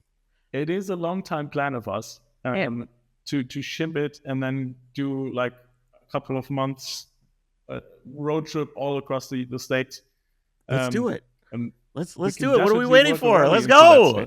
I think when we'll go back to Idaho and Oregon. I would recommend when we do that you should be there, because Idaho and Oregon in the Great American West in the mountains is really special. It's extremely remote. I know you guys were in some remote areas there too. I think remote areas are hard to find. Are hard to find in Europe. I think it's definitely difficult to find places where you feel truly alone. I think where you guys went to one of the few places that you can really feel that. In the Great American West, it's pretty easy to find. You can get fucked up and lost pretty easy if you want to. Yeah. That's definitely something that we're looking forward to. Yeah. We should. The guy that Madi has been talking about is somebody we should just put another container, put his car into that container, bring him on. Because he's I don't know if you have. In Germany, we have an auto club, the ADAC, which is roadside assistance. Is basically what they're most we known have that for. too. Yeah. And this guy has been working there since the 80s. And at some point in the last 10 years ago, 7 years ago, somewhere there, he found his original Passat, Volkswagen Passat estate that he drove as his first car. He found it in yellow. I said, I have to buy this. I have to put ADAC sticker on it. I have to rebuild my workhorse from back then. And what year is it? Brand color, it's yellow. Must be somewhere in the mid 80s. Oh, okay. Yeah, the brand color is yellow. ADAC, it's yellow. It's very significant. And this guy is insane. He's always in Crocs. He was in Crocs. He had like fur socks to still wear his Crocs. And in the for the night of the Island rally that we did, the English UK rally, for the entirety of Scotland, he was fixing cars in a Scottish kilt. It was like brake fluid. We do you know the Glenfiddich distillery? No. So Glenfiddich. Yeah. Glenfiddich. We had a big maintenance stage where we had he was pre-leading brake systems, fixing alignment issues on cars on the Glenfiddich parking lot after they closed.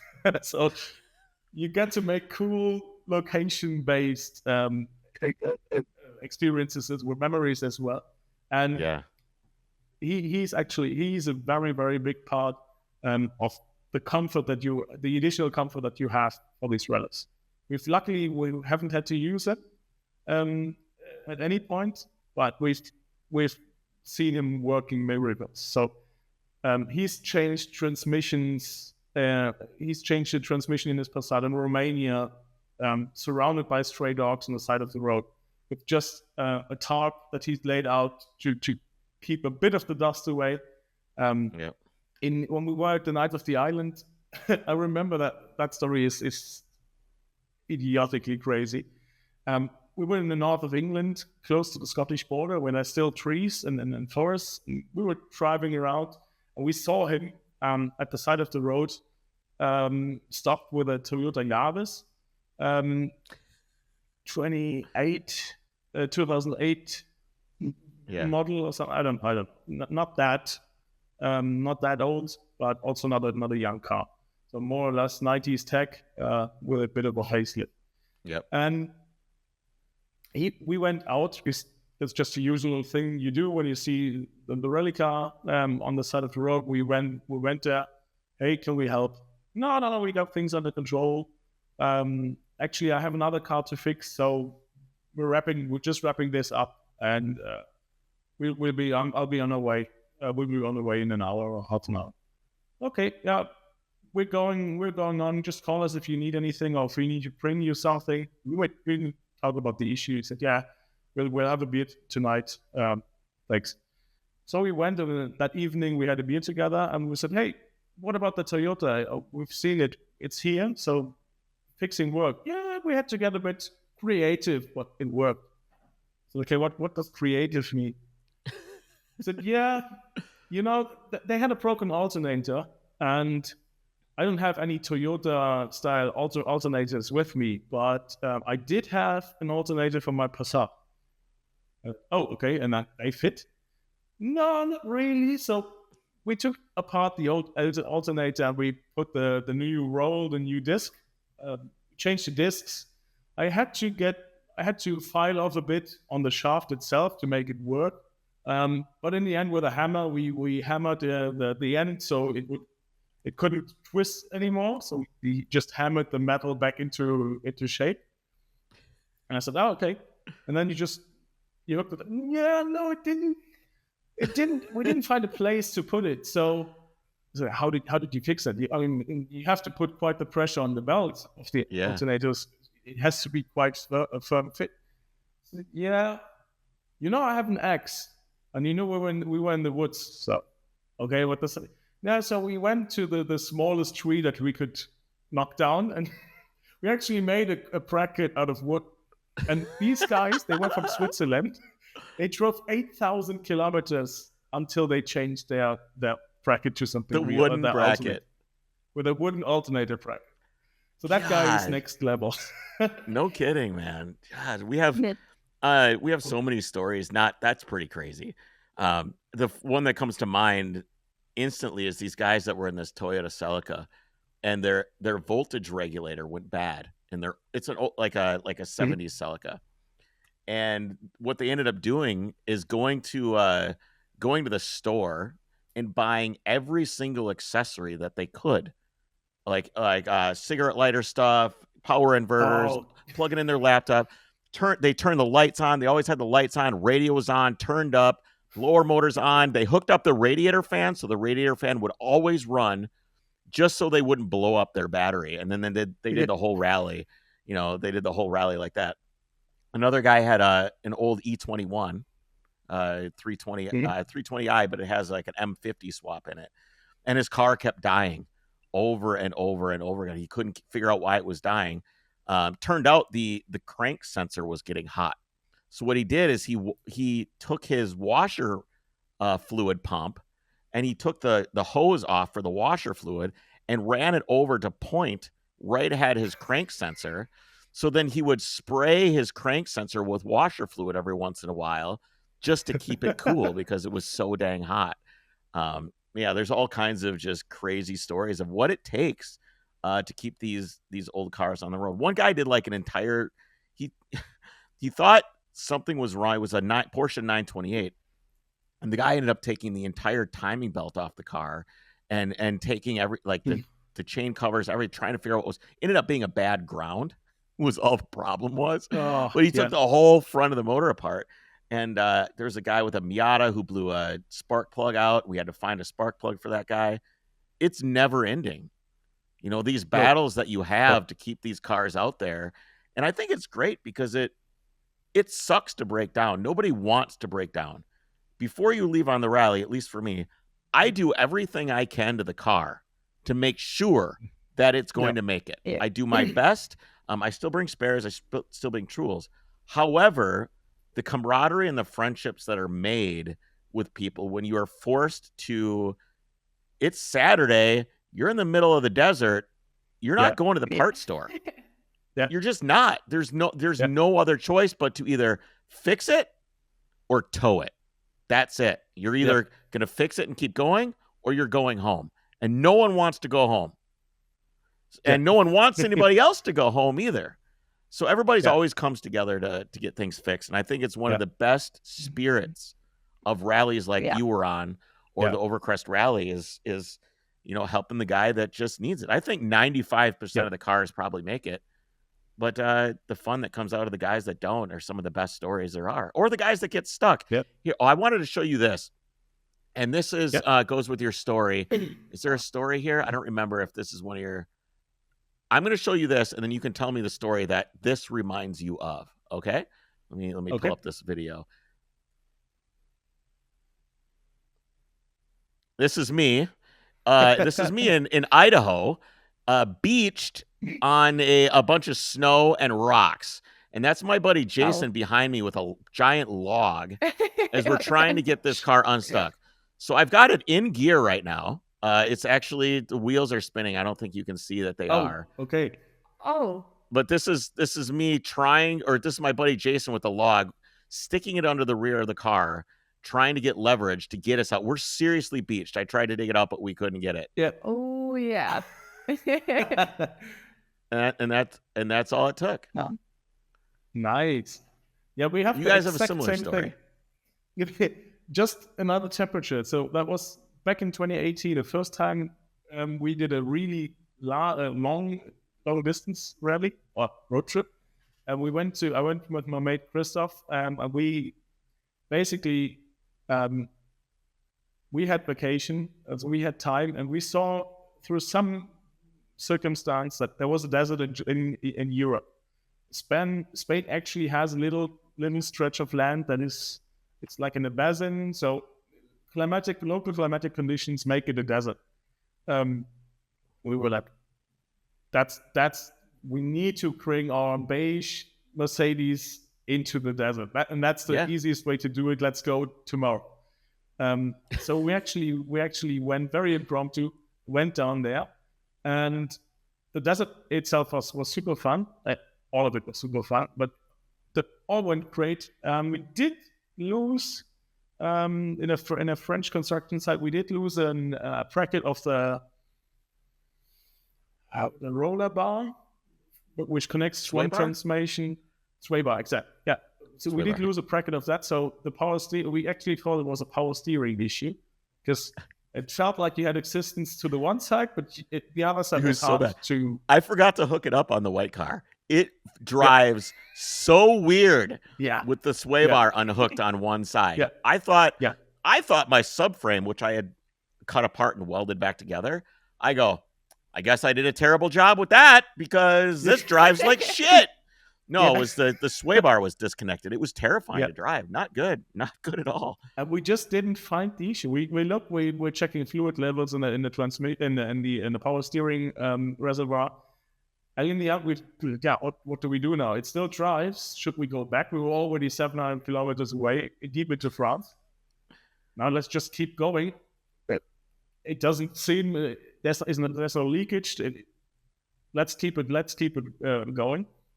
In the end, when we came back and attached the bracket, I almost killed myself in the opposing traffic because I was used to having to force it to the left and just going with one finger to the right. Yeah, you go you turn and there's like a delay. There's like it doesn't happen. Yeah. It's almost like lag. Like if you were playing an online video game and you would do something and then it would happen like a second later. Yeah, super weird. But you can actually get used to that. That's the craziest thing. And during that trip, we came from the desert. We had that episode actually the same day as the episode with that old guy in his Land Cruiser that we got a bit lost in the Pyrenees. A little bit earlier because we had Google Maps, we didn't have any connection. We didn't have any data, so we were basically running on a top level what Google Maps has preloaded in terms of Europe, and we were zooming it in and trying in the pixels to make out that could be a road. And in the end, we just asked locals. We were going into a remote hill town, very small village, more or less, and basically all the elders of the village, they were sitting in the town square at the beginning of the entrance of the village, and they were playing cards. And you could see by their looks that we were probably the first non-local car, and definitely the first with a German license plate that came that way. Yeah. So we went through, like, act confident. We must be on the right route, and we went, and the village got the street got narrower and narrower, and in the end we had to manually keep the mirrors in to fit through the last gap.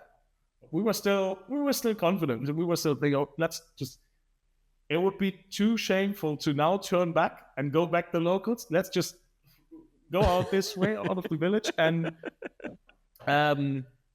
you just exit or go to a bigger street in the next village. So we went past the graveyard, we went past the TV or the radio tower. We were thinking, okay, that now seems less and less likely to lead us to another village. And we went like 1 kilometer after the village. The road was now dirt, gravel road. I got the feeling this is an agricultural path. There's no village connected here. So we both looked at each other. We have to go back and drive past the locals again because they knew from the moment we passed them where we were going, and they're waiting for you, man. They're sitting there, be like, when are they coming back? Exactly. And I remember being so focused on that's gonna be embarrassing. that turning the car, I skidded off the road and we beached it. We beached it in God knows nowhere, Spain. Damn it, what we do now? The locals, they probably have a tractor to pull us out, but that is the height of embarrassment. We cannot stick to this level. So we did exactly the same. We found a log that was near the road. Actually, it was a 2x4 or a little higher dimension, piece of wood. And Christoph, I was in the car to keep the engine from stalling because it wasn't really spinning. It snowed. It was just a gravel. But he actually lifted me out, lifted the back of the car out, and we got grip again. And actually saw a single local, the youngest of the elders, who was walking in our direction, and probably was sent to check on us. But yeah, we got some good laughs when we came back. I bet. Sweaty. Well, it's okay. I mean, they knew you were coming anyway. This is you guys here, I'm imagining. Exactly. That's the situation. So how long was it that you were trying to push it? Or you're like, we can push this thing out, and then it was no, we're not. No. no, that's not happening at all. At that point, there was no fuel in the back, but fuel, and it was dirt cheap in Spain. Well, not dirt cheap, but fuel was fairly cheap in Spain, super expensive in France at that point. And there's 1,000 kilometers in France that we have to pass, and we were just very serious about not having to stop for fuel in France. So we had a lot of canisters in the back, I think 120 liters of fuel. We basically run through half of Europe, and that didn't help our efforts in pushing anything out of a ditch. All right, tell me, that's the skidding off the road in Spanish Desert story. I got that on the list here. I'm going to go through these. If you don't want to tell the story, or you can say skip, and I'll go on to the next one. All right. It's like a game show. All right, here we go. Austrian police cutting across the opposite lane to block us just to ask questions about the car. What was going on there? Do you want to tell it? Or? Oh, my memories aren't that good. Okay, I can tell it because I was super frightened. Yeah. So we were going past the Innsbruck airport, and as you can probably tell by the airfield stories, I'm an F geek. I'm completely, if I see a plane, I have to look up. I'm just no other way. And Innsbruck has a very, very nice airport deep in the valley with a super incredible circling approach where you can see airliners very low, flying super steep curves in between a mountainous valley just to get to that airport. And you drive right past. You drive through the approach, and if there's a plane coming, you're the best spot to see. Yeah. So I was a bit distracted, and I was looking everywhere. So we go past the airport, and we knew we didn't have a route set. We saw a little road winding up a mountain, and we said, this is where we need to go. So we were driving by sort of rough directions where we need to put the car like a little to the left because we want to head that direction, and got stuck adjacent to the airport. There's an industrial or commercial area with all these different companies, and they had big constructions because they were extending that, and we were stuck in constructions, running detours, and we were more or less at a point where we knew we won't be able to make that direction there unless we take out the map now or take a look at the Google Maps to how to get to that road. So I was driving in the construction site with my phone. Probably shouldn't be telling this, but it's in English, so German police doesn't understand. I was having my phone. I don't think they're coming for you, man. I don't think they're coming for you. It's okay. Don't worry about it. I know it's Germany, but you'll be all right. I was looking in Google Maps and zooming and then trying to understand, because flat map, high terrain can be a bit complicated, especially while driving, to get an idea of where we are. And I remember I was looking up all the time, and then looking up, and And one time I looked up, there's an Austrian police vehicle that cuts across right in front of us and stops us right where we are, in the middle of that construction site. Yeah, that is now a problem. They saw me with the phone. I'm It's done. over. Yeah.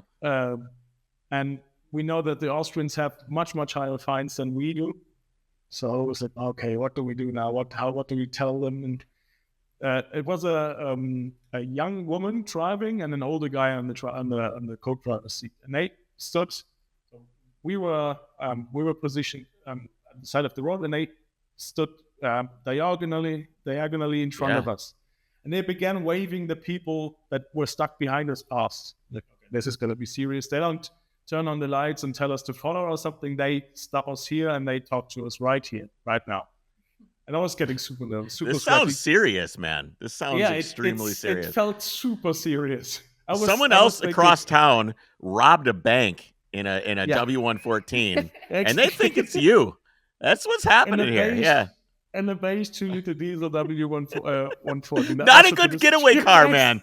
You got to pick it next time. You got to pick a different getaway car. That you not good. I mean, it's maybe a little undercover. You know, who would rob a bank in one of these? So it's so good. It's such a bad idea that it's a good idea, but probably not. But imagine the Type 2 stories in jail. Yeah, exactly.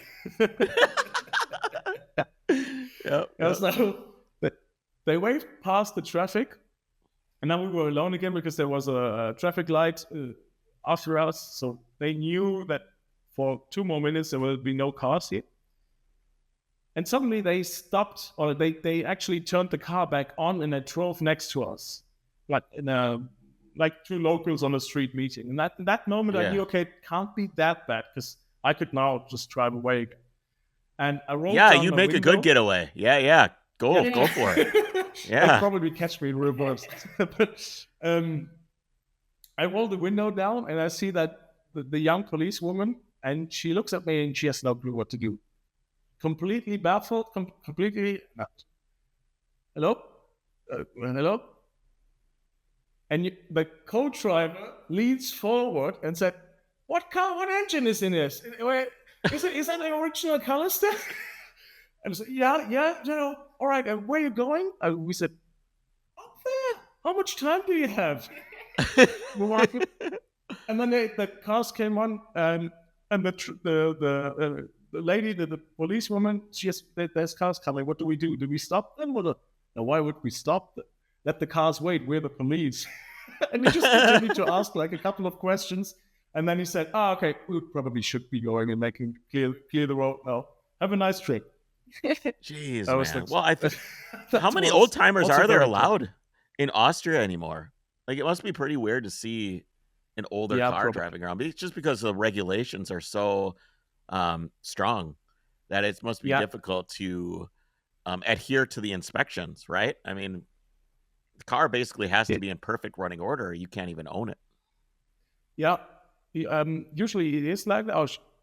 Basically, yes, but you can get maybe if you've seen our cars or the pictures of our car, our number plate has an H at the end. That means that is like a certain inspection level. That you have to get.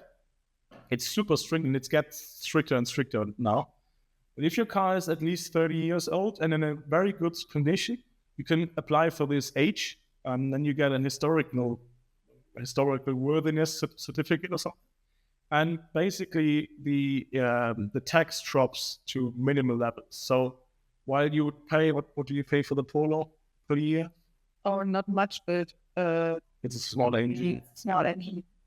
Oh, okay, like so we pay about $70. Yeah. Oh, okay. All right. We have that too. They're called collector plates. Yeah, it's just there's no tax. I don't pay tax ever again on my 911. Oh, nice. I bought the collector plates one time. Yeah. No tax forever. Oh. Yeah, it's not like it's not. We have a fixed tax, but usually it goes by cubic engine volume. So if you want to run a muscle car or something, you'll pay 4 digits per year just in tax. And with the plate, you stick the H plate on it, And the same car now is 117 euros per year. So that's a Could I huge even register difference. the white car? My driven to death car that's all lowered and with the engine swap and everything else. Is that could I even own that in Germany or Austria or wherever? Owning it is no problem. I think if it's technically done well, you can always have a single usually you have to have part numbers, and these parts need to be they need to have they need to be registered. They need to be valid in Germany. But you can circumvent this if you show the finished product to an inspector and he signs off personally that it's technically safe. Okay. Can you bribe the inspector? Because really. I feel like you can have a good. Are they okay? Let me ask this: are the inspectors government people, or is it like I know in England they have MOT, right? So in England you have MOT, and it's usually done by independent shops. You go to a shop, they do the MOT. In California here, it's all the inspections are done. There's so many people in cars that it's all done by independent shops. So if you got a buddy who runs a shop, maybe he closes his eyes on the thing and you can kind of make it happen. What's it like over there? So you do them in a shop, but they're not government people per se, but they are of an inspector. It's an inspecting company that has the certifications by the state. So they are independent and they usually they tour the shop. So on a Monday they're in this shop, on a Tuesday they're in another shop. Got it. They check that. So I can't tell these stories because I want to keep that guy, but I now have a superb inspector who's helped me get the Mini over. And it was actually 4 days prior to this rally, put a stamp on the Mercedes. And I'm 100% sure that wouldn't have happened with Tell me about the egomaniac Swiss Harley driver. Yeah. First of all, question. They have Harleys in Switzerland? That seems quite strange to begin with. Like, what kind of Swiss man buys a Harley? Oh, they have money. Yeah, they have money. I see. So a Harley is like a status thing? Yeah. Yeah, so this guy that was also a bit of an MC person with the leather jacket and the plastic woman on the back. So I see. He was I think mostly hurt his ego that he couldn't overtake us because the Harley just didn't perform well enough to outrun us with the oncoming traffic. And when he did get a chance, he went next to us and he began throwing fists into the window, that sort of stuff. And dude, and then his girl actually, she pushed him took the arm, and then that's the like, hey, let's go, idiot. Yeah, exactly. And then he drove in front of us. He braked us down, which is annoying in a 2-liter diesel. And then he spat right up in the air, and it landed on our windscreen. We were like, "Why, dude? Just get over it. Move on." Man, maybe he was mad about the bad smell. Yeah, he was okay. Yeah. The 2-liter diesel is a bit smelly behind. It's true. The smoke can cause road rage. I had a Rabbit diesel pickup truck. Yeah. And I was young, so this is probably 15 or 20 years ago now. And when you're young, what do is you take the fuel screw and you go, this will make it faster. And you unlock it and you get rid of that paint marker that's on there to make sure that you don't unlock it, and you turn the screw, and then you've got more fuel, and then you advance the timing on the injection pump, and you're ready to go, right? So anyway, I had this Rabbit pickup truck, and it was slammed. Like, we flipped the rear beam, the rear axle, and we we had coilovers and drop plates on the rear axle, and we had coilovers on the front, things on the ground. So when you're standing there, the top of the truck, I'm not that tall. I'm 5'8". The top of the truck is here, so it's very, very low. Anyway, I pull out in front of this minivan who was speeding. This guy was absolutely speeding. Anyway, I pull out in front. He thought I pulled out in front of him. So, of course, I mashed the throttle. And I absolutely obliterate this guy with smoke. You can't even see. I couldn't see cars out. I used to have a little notebook that if I did that to a Prius, I would put a little tick mark. Almost like you put on a plane when you would shoot it down. Yeah, I would put a little tick mark in this notebook for the Priuses that I was able to smoke out. That's how much smoke there was. Anyway, so this guy starts road raging me. And he gets up, he goes up alongside of me, he's flipping me off, doing all these things, swerving at me, brake checking me, which again, in a car with 38 horsepower, I think they're 38, 48 horsepower, it's no good. That sucks. It had a tall 5-speed gearbox, takes forever to get up to speed. So anyway, then I'm slowing down to 15 miles an hour, and then he's gone because he's got some one-wheel, burnout minivan. So he goes, and then he does it over and over again. And at this point, I'm just trying to get away from the guy, right? But I can't because it's too slow. I can't get away from him. So I end up turning down the side road. He's following me. Eventually, he pulls up in front of me just like that cop did to you. Pulls right up in front of me just like this and gets out of his truck. My window's down. It's summer. It's hot. He reaches in, grabs me by the neck, and starts trying to pull me out of the truck. And I'm getting pulled out of the truck by my neck, and my buddy Glenn, who was with me, gets out and goes around the front of the truck, grabs this guy, and pulls him off of me. And I'm in the truck going, oh God, what do I do? He's getting pulled off by my buddy Glenn. All I have with me is a can of ether, starting fluid. I go, okay. Yeah. So I grab this can of ether. I get out. I have pictures of all these gouges on my neck. It was crazy. I get out with this can of ether, and I go, dude, what the fuck? And he's like, fuck you. And I go, no, fuck you. And I took this can of ether and I sprayed it right in his face. And this dude goes like this with his glasses, and his glasses fall off. They're on the ground, and he can't see. I mean, the dude, I don't know if that guy's permanently blind now or what. Probably not, but it couldn't have felt good. He kind of looks at me through these blurry eyes, and his glasses are on the ground. I just lift my foot up and I just go crunch, and I just stomp my foot on his glasses. And at this point, there's other people around, right? There's other cars. And he finally, and then I hear, this is the voice I hear about a second later after I crush his glasses. Daddy, what are you doing? Daddy, come back. I'm like, dude, what are you doing? I go, dude, what are you doing? Go home. Go home. So he goes back to his minivan, shuts the door, and drives off. And then the police show up and blah, blah, blah. I give them the license plate, whatever. But long story short, yes, being in a slow diesel can cause road rage from other people on the road. And ever since that, well, I guess I'm lying. I can't say that was the last road rage incident I've ever encountered. I definitely have rammed people a few times. There was a guy that had a Saturn. Mercedes. No, this was with my Ford Explorer. Like I was just this. Oh, a winter beater again. The winter beater. Here we have metered lights. I don't know that you guys have those in Germany, where you to get onto the Autobahn, for example, you would have a stoplight before you get on. There's 2 lanes, and it goes back and forth, green, red, green, red, green, red, just to keep too many people. It's been proven that it doesn't do anything. Anyway, we've got these things. And it's green for me, and I go. And this dude in this Saturn is next to me. He goes too. And I'm like, what are you doing? Anyway, I start to accelerate. He starts to accelerate. And these 2 lanes narrow down into 1 lane. Yeah. Okay? And it gets narrower and narrower and narrower. And there's a curb on both sides as it gets to where it merges on.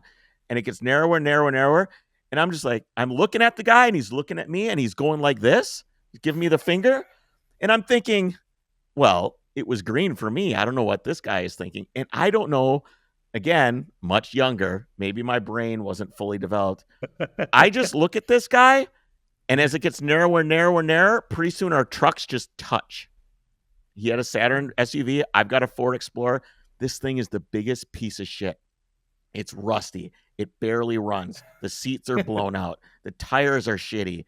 The wheels are rusty. This thing is a pile. I don't care. I have liability only on this thing. If this thing got thrown into the sun, I wouldn't care. So the trucks touch, and I just look at them, and I nudge into them, and then I hit the brakes and just dragged Explorer all down the side of his Saturn, Uh, just ripped his mirror off. Those things are plastic. A Saturn is plastic. Just tore like the door skin off, just blah, blah, blah. Anyway, we get up to this lot and he's like, pull over. And I'm like, why am I going to pull over? But I at this point, I'm calling the police. So I was on the phone with the police. The police show up and they're like, the police ended up going, you guys are both idiots. Go home. And that was it. I never talked to the guy. That was an interesting road rage experience. Usually it starts out with me just, I'm not the one that's wrong, but I can't let it go. Yeah. But now at this point now, I had a guy pull a gun on me, which does not happen in Germany. No. I had a guy pull a gun on me once. And the Swiss actually have very lax gun laws, but luckily didn't have. Yeah, I've had gun pull. I've ran from a guy with a gun. That was an interesting one. The police ended up finding that guy, and he went to jail. That was in a Passat 2-liter, so it had a little bit more power. I had a little bit more going on. But yeah, road rage, not good. Okay, next story. Let's go with breaking down in the Mini, which you guys have a classic Mini as well, in the English rain, then stumbling across an ex-Mini rally driver and a racing team who helped you out. Yeah, I have one more note to the road rage part. One more addition to the Swiss story, because exactly we were also pretty self-aware of the diesel of the smell problem. Yeah. And when you're going up, that was 2020 in the summer, beginning of August. When you go up the Alps in the best weather in the beginning of August, it's an amazing scenery, but you're not alone. There's millions of cyclists making their way up these hills. And I do cycle myself, or we do both cycle ourselves. And I knew how that would be, your lungs would be burning before we came along. And how that sucks if somebody's blowing thick, dark smoke in your face. So we were very, very self-conscious about that. We were trying to avoid it anyway. But on the other hand, with the engine and transmission situation that we have going on, you can't really let off the gas. You have to put in full beans because you can't reach third gear because you just don't have the torque for it. So you have to high rev second gear in some slopes. So we were blasting a lot of cyclists, so we were feeling super sorry for them. But we never got any affront from them. We never had problems with them waving even. They were all just focused and doing the thing. Even when we went past them, we were like, sorry. Well, they couldn't react. You already poisoned them.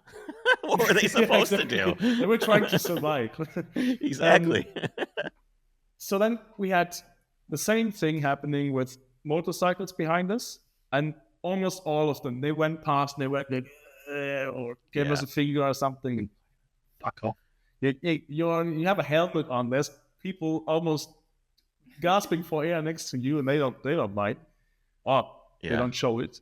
But we were still feeling sorry. And then half a year later, we sit down here with friends, and one of them is talking about he's super hardcore cycling dude, drives day-long races and then that sort of stuff. And he's from the Alps. On the German side, he keeps recognizing landmarks and mountains that we have in our stories in the Dolomites.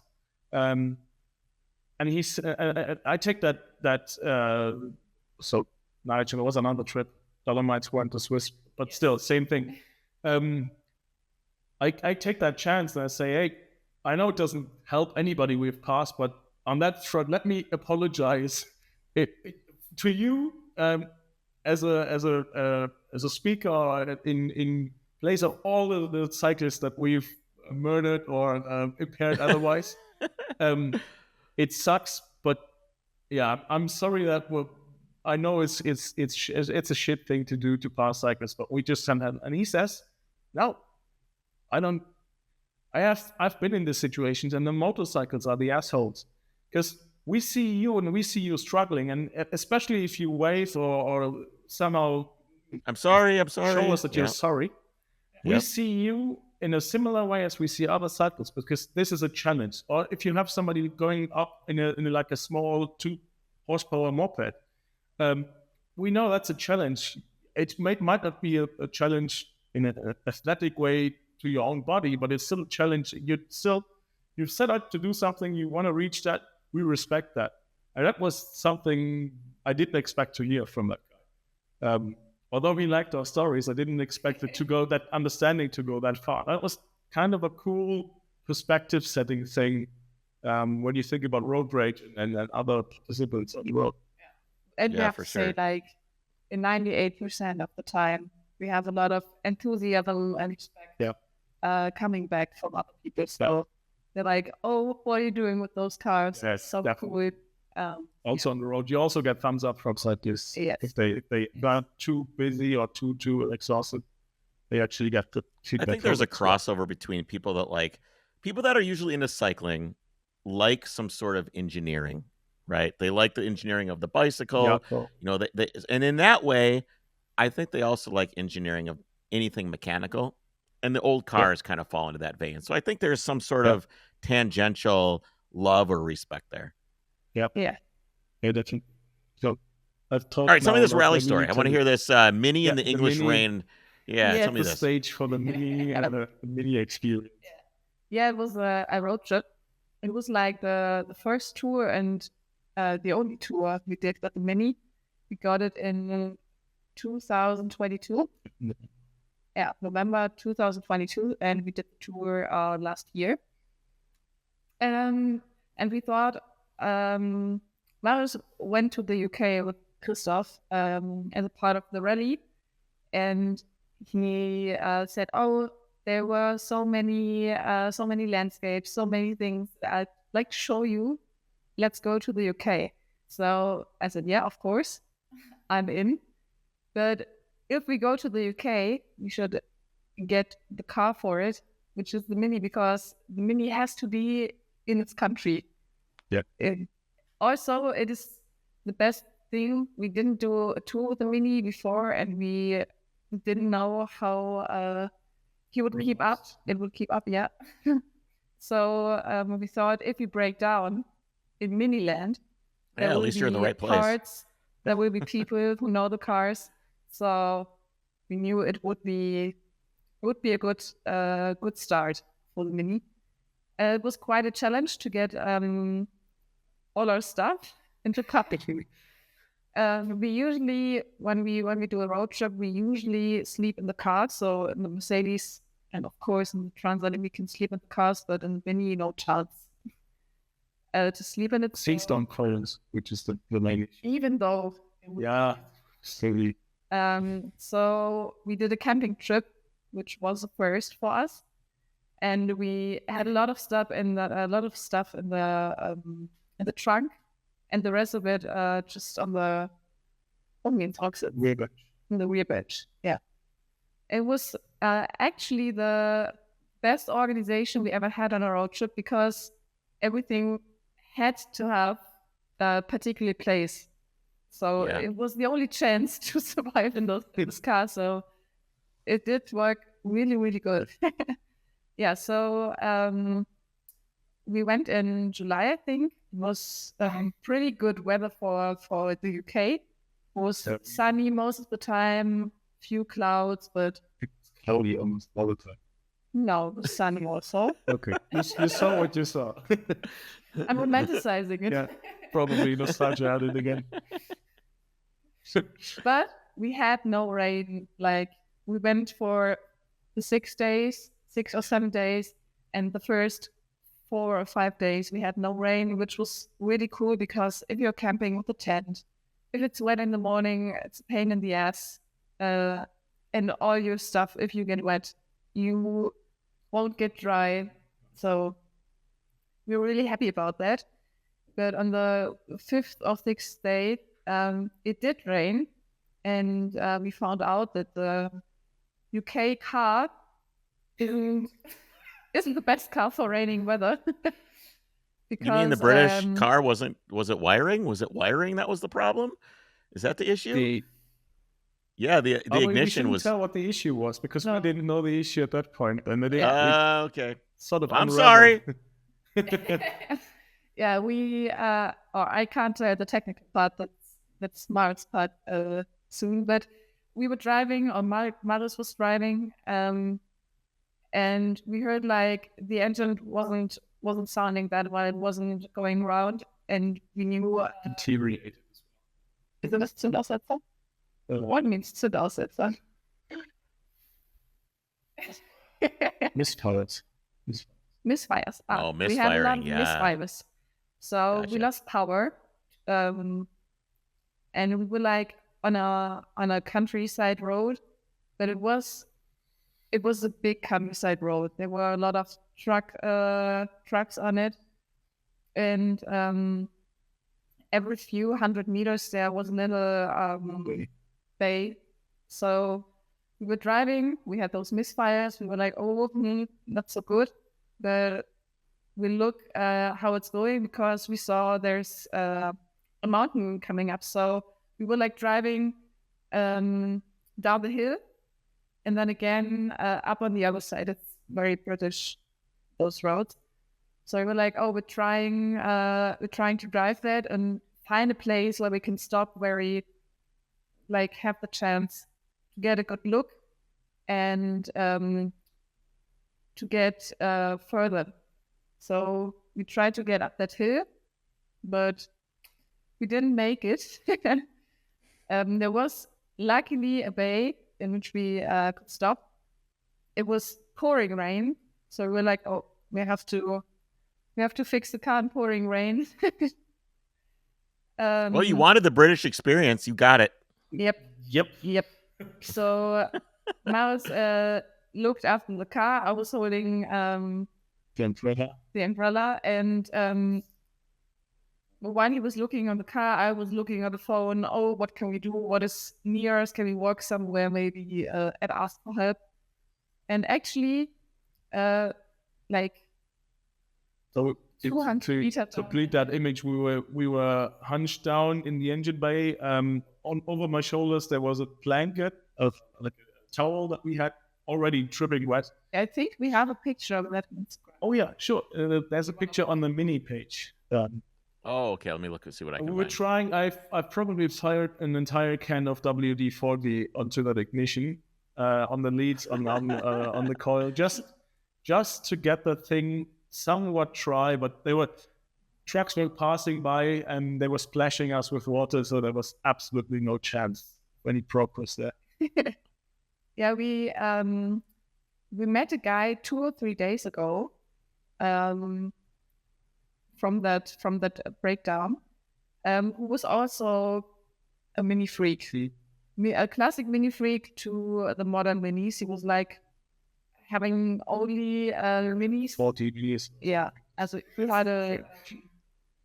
had a shop only for minis, and I actually don't know what was the issue back then. So we stopped by him because we needed. We had a lead only cylinder head, so we have like the additive, and that you can't buy that additive on the road anymore because nobody needs it anymore. Yeah. Is it what, like leaded fuel additive? Yeah. So you put the unleaded fuel, and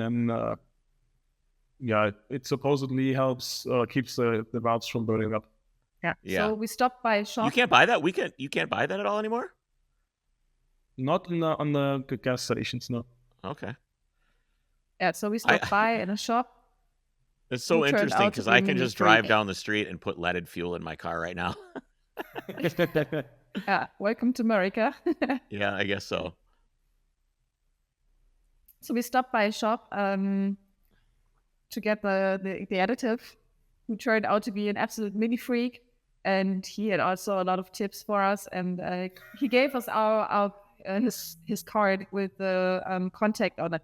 So after like seeing 5 bolts on our car that he needed to tighten up, yeah. now you can't have this. Oh no, the bumper needs it's too bendy, and then he came back. Fuck you! Is this metric? Why would you do this? And we came back with an adjustable spanner, and that's stop. But yeah, he handed us his card and said, "If you ever have a problem, just call me." So as we broke down, one of the first things now is cold in the sky, and he said, try WD-40. Yeah, the air conditioning's got wet. Yeah. Mate. That's what he said.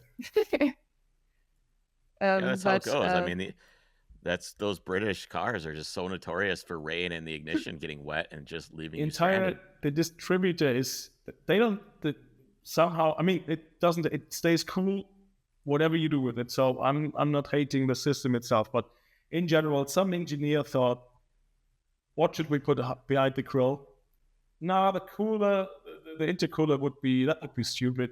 Let's put that to the side, tuck it away into the edge, and cut some holes into the left wing of the car just to get it in contact with fresh air, and right behind the grill, bit down so it can be reached by any spraying water. We put the distributor cap with the open side, with the cable side to the front.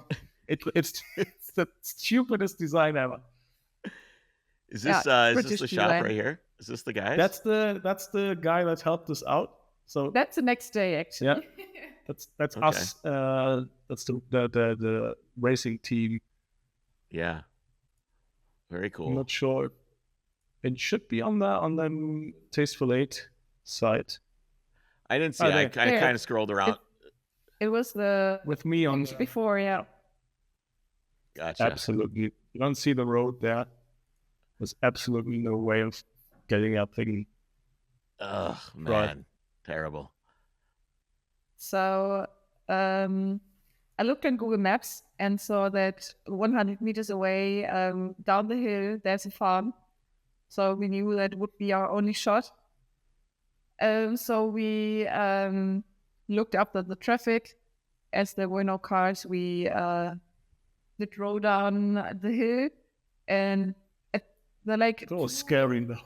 Yeah. There were like two houses. The first house, we didn't reach anyone. There was no one home, so Marius did go to the second house.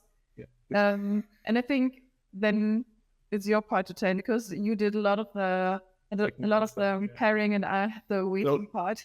So I opened, I rang the bell to that house. I was completely wet. It was pouring down, you can't imagine. And the door opens, and I was feeling sorry because I was now super wet. I couldn't go in somebody's house. My only goal was to ask the farmer if we could maybe put the car into a shed somewhere and into a dry spot, just to try it off and then try to get the ignition system going again, because that was our assumption at that point. And we also hope that when the car's dry again, the ignition would make it work. Yeah, okay, maybe, yeah, exactly. So this old lady opens up, and it's peak British. The first thing she said to me is, "Sorry for taking so long and leaving you in the rain. Come in, please." I said, "Oh, I don't want to come in." Explained to her my problem. I'm so sorry. I can't really help you. I have no clue about cars, but let me get my brother. He's here on holidays. He's visiting. The lady was 70. The brother must have been 80. He comes out and he said, what kind of car do you drive? What kind of car do you have? So it's a classic Mini. Oh, you're driving in this weather? I said, yeah. And he broke down. That guy knew immediately. How dumb are you? Yeah, he said, okay. And do you have that ice cream container? What ice cream container? What's he on about? But now you don't? But no clue what you're talking about. Yeah, okay. Then when you get home, that's the first thing you're going to do is you're going to eat a big bunch of ice cream, a plastic container, and you cut it up and you put it in front of the ignition system as a shield. Because when I'm from Rhodesia, which is now, I don't know, Swaziland or something, down near South Africa. And they said, when I used to do mini rallies all across Africa, there's no water there, but you hit a puddle, and when you hit a puddle, it's game over for 3 minutes. And then that's the time you need to take to try the ignition, and then we were on again. Okay, we've come to the right spot. This guy is the real deal. This is the guy. Then we went to the car and quickly started, tried starting to try off the ignition. But it was running. It wasn't completely dead. It was running on a couple of cylinders, and we didn't really see anything problematic. We kind of got it tried a bit. And we opened the distributor, and it looked dry inside. We then started switching leads to see if it started running differently. Just pulled up a photo so everybody can see how stupid this ignition is. Perfect. Look at this coil with all these wires just pointing at the grill. Yeah. What a terrible, terrible idea. Beneath, you can just make out the distributor on that picture there. It's just a small cap. Down. Yeah, just give me a break. What a terrible idea. So we tried switching things around, and it starts to run better or worse on certain configurations. So we think, okay, maybe it isn't the ignition system, but we have a bad spark plug somewhere. So we start interchanging everything. And of course, as you do that, always cranking, there's just a tiny battery in that Mini. So we end up training the battery too far to actually crank further. So we have to go to the city. The guy didn't have a car with him. So we went into the farm where the husband of the lady that opened works. He told us where to go. We drove into the shop. We arrived 2 minutes before closing time. Told him which battery, or showed him the battery. He said, "Oh, that's an odd dimension because it's like super small but very high." And I said, "Okay, don't you have any?" And let me check. And he comes back grinning from ear to ear, and he says, "I had never had stock this, but this was like Thursday. On Monday, a young lady came in here with a Volkswagen Polo, and they have this weird format, this weird dimension. So I ordered 2. So I have 1 now." Okay, great. This is going for a shit day. This is going great. So we bought the battery. I went out with the battery, and then another peak moment of British politeness. The guy that drove me there, he comes back and puts a kind of WD-40 in the car. So, sorry? "Oh, yeah, I think you might need this." I said, "Yeah, good thinking. Going to pay?" He said, No, I've already paid. I mean, we were on the way out. He just bought me WD-40, but he didn't offer to buy the battery was all. He was super friendly. Yeah. We went... The battery is a bridge too far. The battery's probably a little pricey, but the WD-40, exactly. We can manage that. Yeah. So we went back, and it still wasn't running great. So we had to go into the farm, try to get to the dry, and the farm itself was also super, super strange. We went in and went to the manager's workshop, the office, and we drive into this farm, and it's spotless, white gravel, or not white, but beige gravel. A couple of Land Rovers sitting there, Defenders sitting there, like if you have say a Tintin comic or something.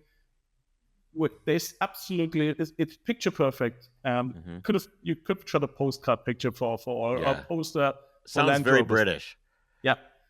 And we drive past this gravel, and I said, "Oh, this is a neat farm." And he said, Yeah, don't get me started. And okay. We continue driving over the gravel, and I look left between 2 farmhouses or 2 stables, and I look into the barrel of a T-34 tank. And I said, "Oh, what's this?" And yeah, don't get me started. The owner is a bit of an eccentric. Okay. So he's not no, this is an investor, and he also tells me the craziest story I can't repeat yet later on, where this guy got his money from. But we almost were off the farm again. You can't say that. Now I need to know. Everybody that's listening wants to know. Really. All right. We're talking Africa, and we're talking like the guy had a friend of a Western manager of some telecommunications company, and he in the 60s, when mobile networking and that sort of stuff wasn't really a big deal. He managed to talk some of their managers into giving him the exclusive rights for South Africa. Gotcha. That sounds pretty good. Good deal. He got upwards of 600 million when the Mandela regime, when apartheid was finished, and that communications company wanted. I wonder what threshold of money, like how much money would it be that you would get, both of you? What dollar amount do you reach where you go, I need a tank? Well, like, where is that? Is it I don't know. 10 million? I don't think I'm buying a tank at 10 million, but maybe 50 million? I might buy a tank. That could be. That was a functional one. Oh, God. Mind the English, they have a dry sense of humor. Because his comment, I was what do you need a tank for? And I don't know. And he said, well, there's some Russian villagers fighting in Ukraine now which are less equipped than we are. Okay. I was going to say, in case Germans show up in my driveway. Yeah. That's the thing. I think if he wasn't born in South Africa, if he was born in England, then you would have dropped something like that. Yeah. So we continue going. He said we were looking for something, some storage or where we could put the car out of the rain, with a roof over the top. Maybe to get a bit perspective, the breakdown was at noon. Yeah. And the time. This is all when 5 hours in or something. Yeah. It was like 5-6 hours in. Evening was coming down. Even the rally you guys are both probably like, okay, let's go. What are we doing? Oh my gosh, this is cool, but my car's broken. Yeah.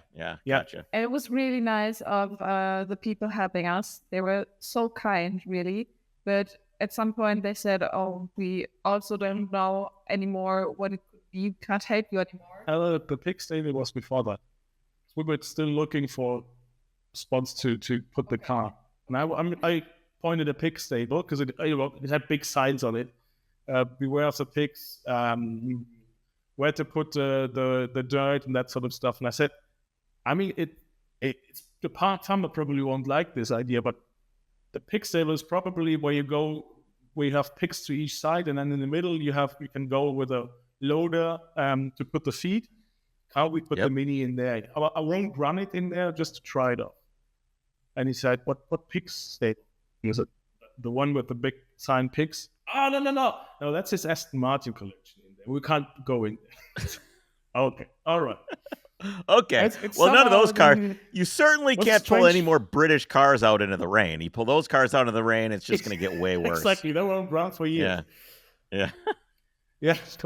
It was very straight. It felt complete. It felt like I was dreaming. I was walking over a British farm with a car that doesn't run, surrounded by a tank and all sort of very expensive toys, next to a guy who's been a rally driver in the exact car that doesn't work at the moment. Who knows that problem? But super strange. And these are the experiences that you have when you go somewhere. Yeah. You just have to go somewhere. That's it. That's all it takes. Just Absolutely. go somewhere. Just go and stay off the freeway. That's it. Yeah. Go somewhere. Yeah. Stay off the freeway, and you'll have them. It won't happen every time. You're not going to have incredible experiences every time. Sometimes you'll see cool stuff. Sometimes you won't, and that's just how it is. But you're more likely to have them if you actually go somewhere. If you're sitting at home, you're certainly not. Netflix is not going to. You're not going to meet anybody watching Netflix. No. And these guys have it figured out. So that any rally they run, you're absolutely not allowed in the road book. If you want to join the competition, but everybody does, not allowed to use a phone. So you have to navigate by maps. Yeah, no GPS. No GPS, and you're not allowed to use the freeway at any point. We struggle with that. We do. I don't know if I have one near me. I don't want to climb all over the place. No, I don't have one right near me, but we have maps too. We make maps for everybody. It's one of the great things we give people, and we do route books. So we do a map, which is kind of like it's almost like a video game map. It's not that useful. It's all to scale, but it's kind of just for fun. And then we have a route book, and we have people that I've gotten messages that because we've done years where there's no phones, like we don't do a digital routing for you. We just don't. We don't do it, and people get really stressed out. They get really stressed out that they have to go do something and not have their phone to help them navigate. So we struggle. I go back and forth because doing it my way is no phones. I'm going to grab a map off the wall. Hold on. Yep.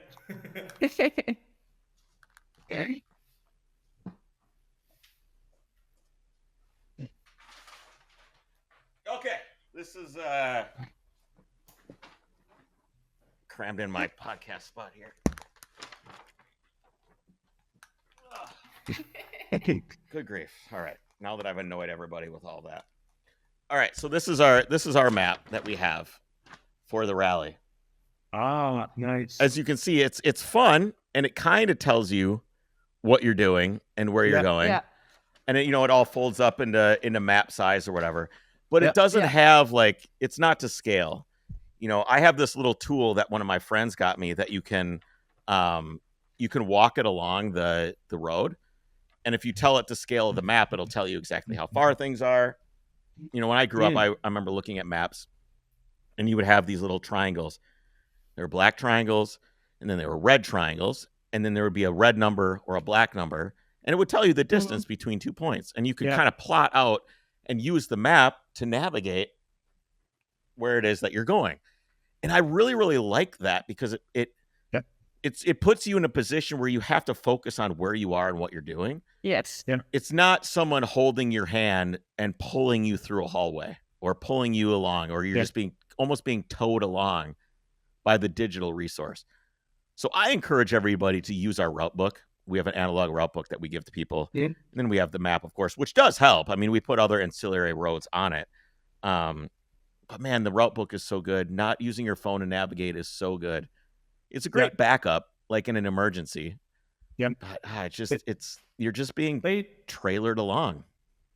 Yeah. They also don't enforce it very strictly. So they say it's an honorary thing. So obviously people don't get their phones taken away from them for 16 days and going into the wilderness, or at least into lonely regions. Because we talked about the WhatsApp group chat that you can call if you need help, sort of stuff. Yep. And you do see, I mean, I would bet half of my my money right now to ensure to bet that the Q7 drivers they were private. That's exactly what I was immediately thinking of, the Q7 guy. I'm like, that Q7 guy, that guy's on his phone, guaranteed, 100%.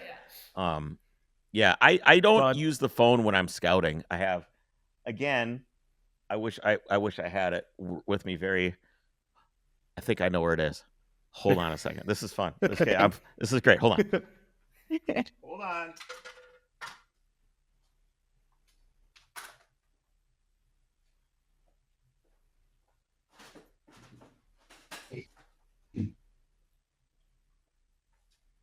I will show you what I use to navigate. Okay. So we have here, I'm sure you have these too, but here we call it a gazetteer. So this is my book. All right. So I made a little flap here that holds like my highlighters and pens and stuff like that. It's taped to it. But this is what we have in it, and it's really it's got a great scale in it. I got to find a page that's got a bunch of writing on it so you guys can kind of see. We have them from Michelin.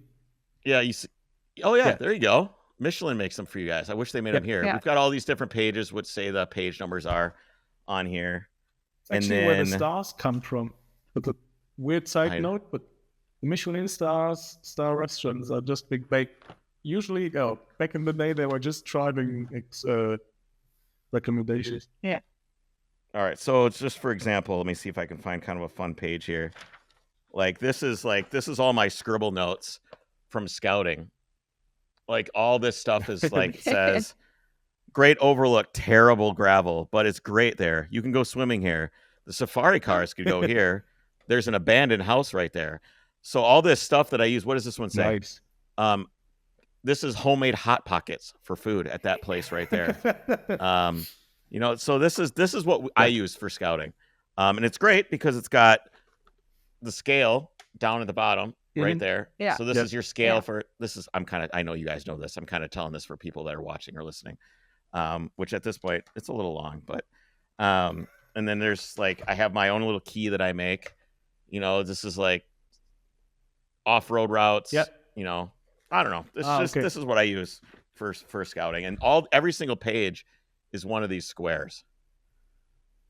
Nice. So you go from Yeah, page to page. that's pretty much the system that Yeah. we have to. Well, maybe we should also do the clutch on the front page, because in the Baltic Sea Circle rally, we had some roles for the people because we had a lot of stuff to do. We were 6 people, yes, but 2 were driving. You have to do the tasks, the challenges. One was always like making photos, doing social media on the rally and so on. So we had a lot of stuff to do, so that 1 or 2 people are doing the navigation. So they have the maps in their hand,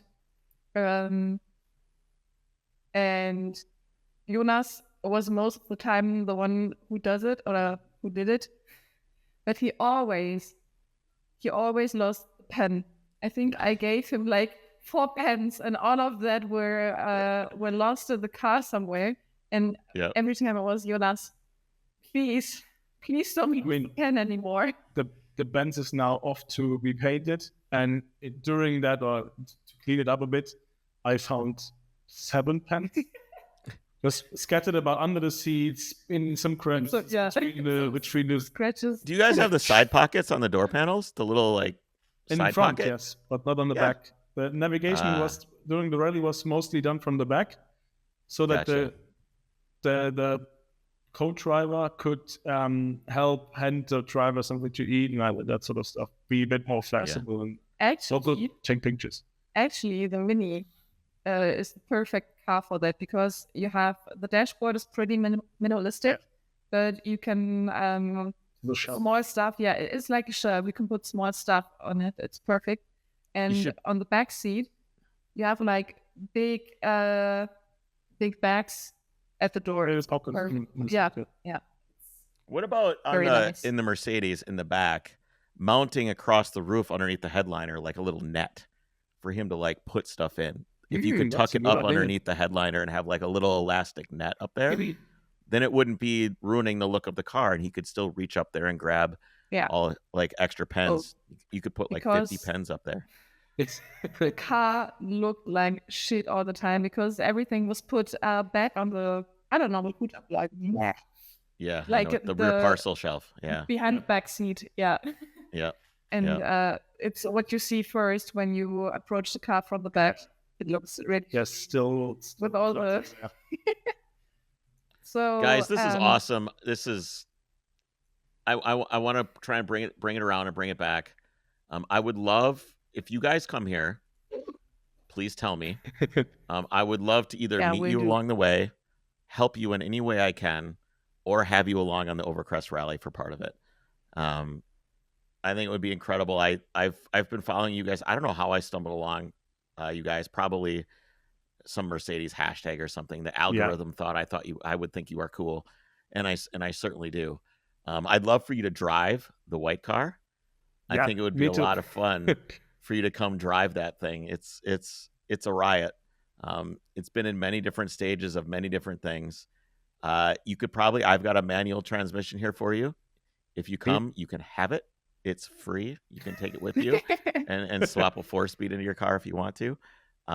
Anyway, guys, thank you so much for coming to hang out with me. It's been great. I love your stories. I love what you guys do.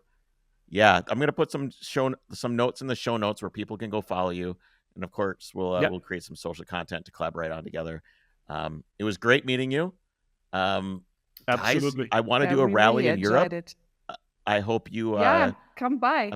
Maybe we can talk about that a little bit. I think you guys would be a great resource. It's a nice little hack. If you manage to ship, I'm not a legal expert. This isn't legal advice, but I think, as far as I know, with the US tax, you can actually run the Mercedes in Germany. There's no check that you need to go through. So Nice. I would be You nervous. should be able to run it. I would be nervous. I think if I brought a car, I would probably bring the 911. Just That's because, also nice. well, we'll see how the Mercedes does on the rally in Arkansas. I'm going to take it down to Arkansas and use it. I've driven it. I have a no working odometer, but I have an hour meter out of a Jaeger out of a plane, a Jaeger hour meter. It's been driving for 33 hours. I don't know how many miles that is, but I don't. It makes me nervous because it's the most complicated DIY project I've ever done. I feel like it's going to explode at any minute. It's been really good so far, but I think if I was going to ship something to Europe, it would be the 911, just because it's not a custom swapped car that would be 12,000 miles from home. Yeah, that if it broke, I would be in trouble. What year is it? The 911? It's a 1972. 72. So the Christoph, my best mate who does a lot of the rallying, his father has a 1973 re-imported 911. Okay. Also ran in California. Sure. Super nice because it just has simple door cards with leather straps to pull the doors closed. That's what I've got too. I actually had nowhere to put pens, so I went on the internet and bought this little like elastic mesh that I put on that really simple door card, and that allows me to slide, a comb, pens, whatever, slide it into that little spot. The 911's not a great. The 911 platform is a great rally platform because it's extremely reliable.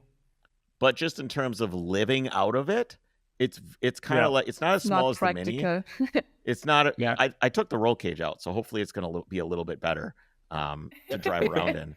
But it's not a practical. There's not a lot of space, so you have to be really, really crafty with how you organize the car. The glove box is the size of a shoe. There's no door pockets. There are now. I guess if you have a nice 911, it's got door pockets. Mine never had door pockets. They're not great rally car, super simple, easy to work on.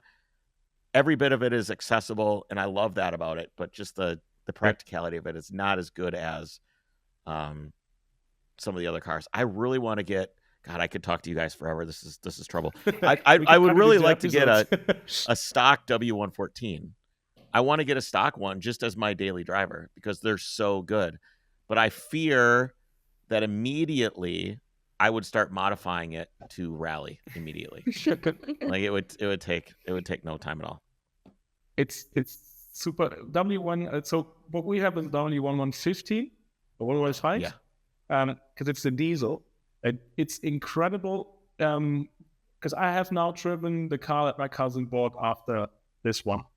A white W114, sunroof, inline 6. You don't even hear the engine running. It drives super smooth. It actually accelerates. The difference between the two cars, they basically just look the same. In our Mercedes, you have to let it close, let the glow plugs glow first to get it heated up.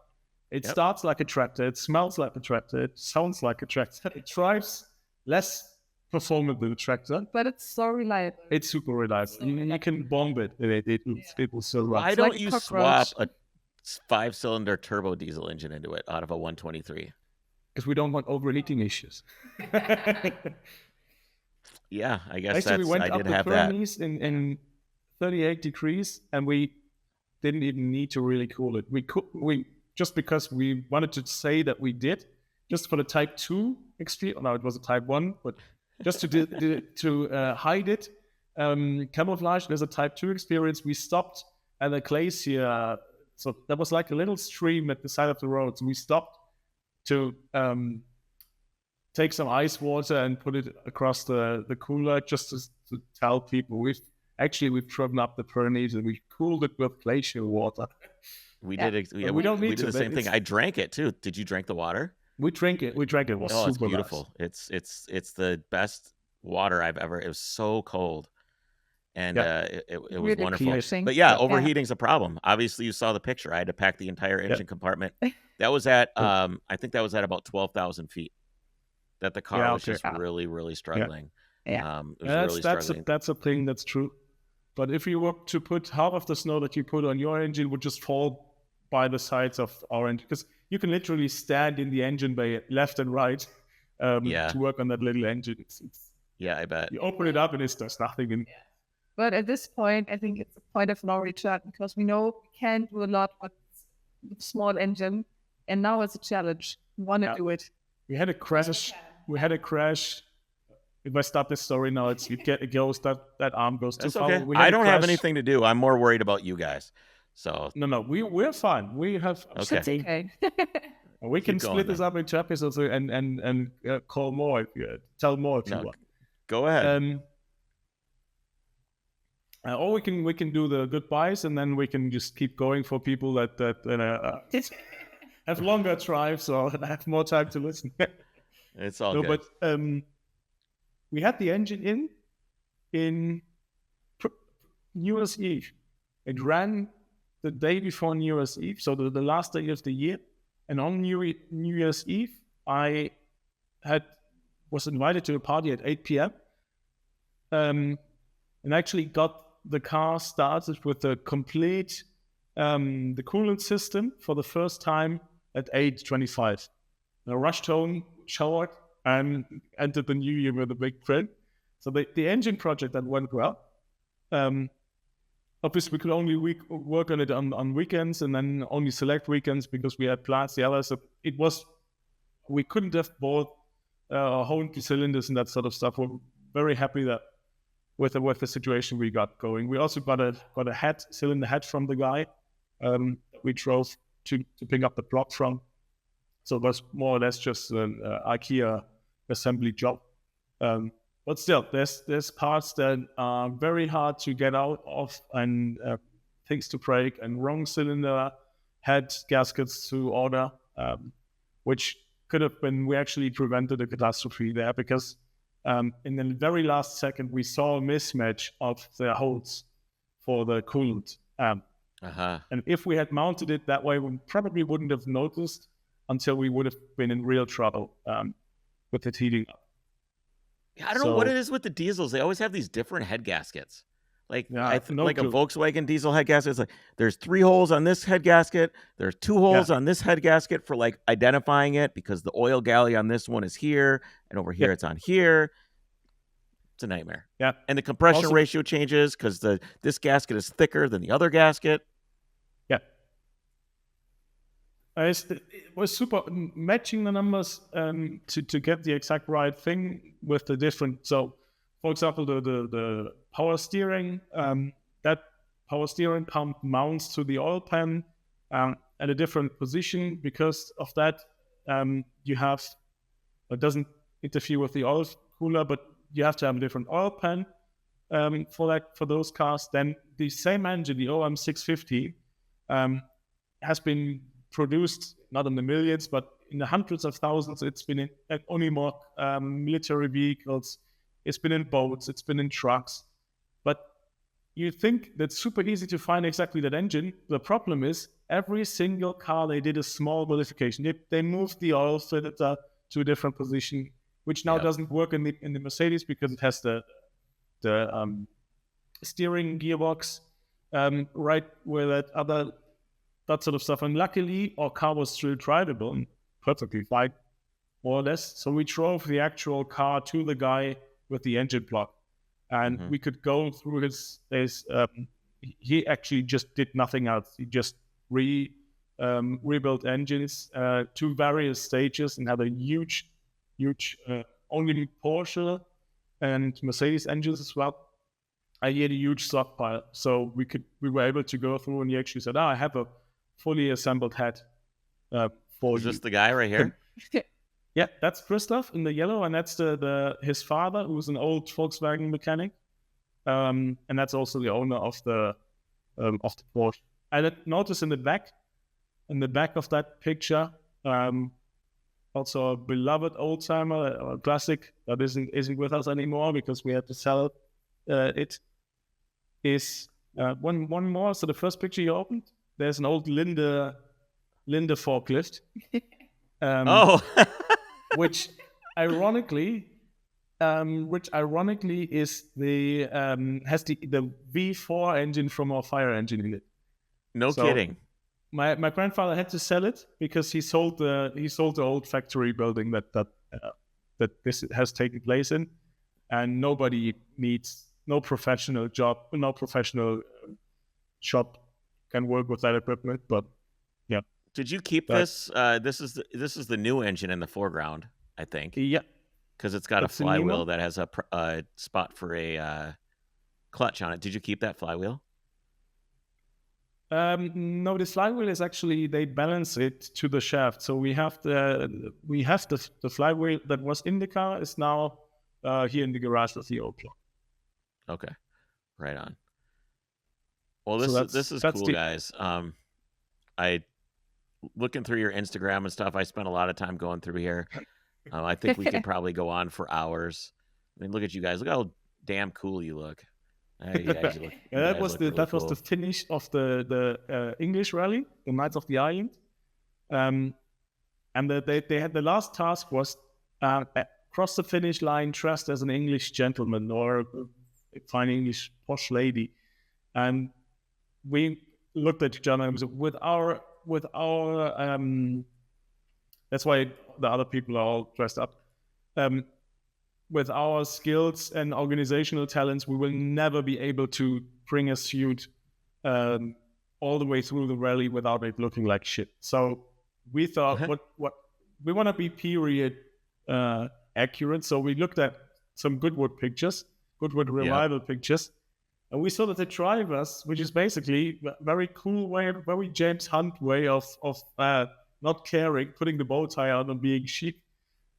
So yeah, we just put two bow ties in and rocked that event. Right on. Let's see if they put the stop button for this right next to the hang up button, so I got to be really careful, guys. I'm gonna let you go. It was my pleasure again. I think we should. I want to come to Europe. You guys want to come here? I'd love to meet you guys someday, especially if you come here. I think it would be wonderful to have you drive the white car, experience. You know, Absolutely. You guys know Europe very, very well, especially Germany and the areas around you and stuff like that. I think I could really, really glean some really wonderful information for you guys in the same way. When you guys come here, I've driven, untold thousands of miles around the West. I know the spots, so I can help you if you need anything. I'd love to help. Funny enough, we just this weekend, so the day left 4 hours before we started the podcast, we had the rally organizers from this rally visit us, some of them. Yeah. So we have an open house policy. If you show up, you'll get a badge, you'll get a good wine. You can also have some beers if you want. Just show up. I will take you guys up on that. I'll do my best. I'm pretty spontaneous, but I think we can make that work. You guys might beat me. I'm already on the road this year, like 45 days driving around looking at things. It's becoming a huge part of what we do is scouting and looking and driving and everything else. Yeah. That's all right, guys. Really cool. It's worth it. Thank you for hanging out with me. Everybody take a look at the show notes. Go follow these guys, and we'll have you guys on again. Thanks for hanging out. Yep. Thanks for having us, Kris. Looking forward to being part of the Overcross Rally one day. Yeah. Love that. And then bye-bye. Until then, we follow your socials and just the... Sounds good. And yes. We'll see you on the road. Thank you. Bye.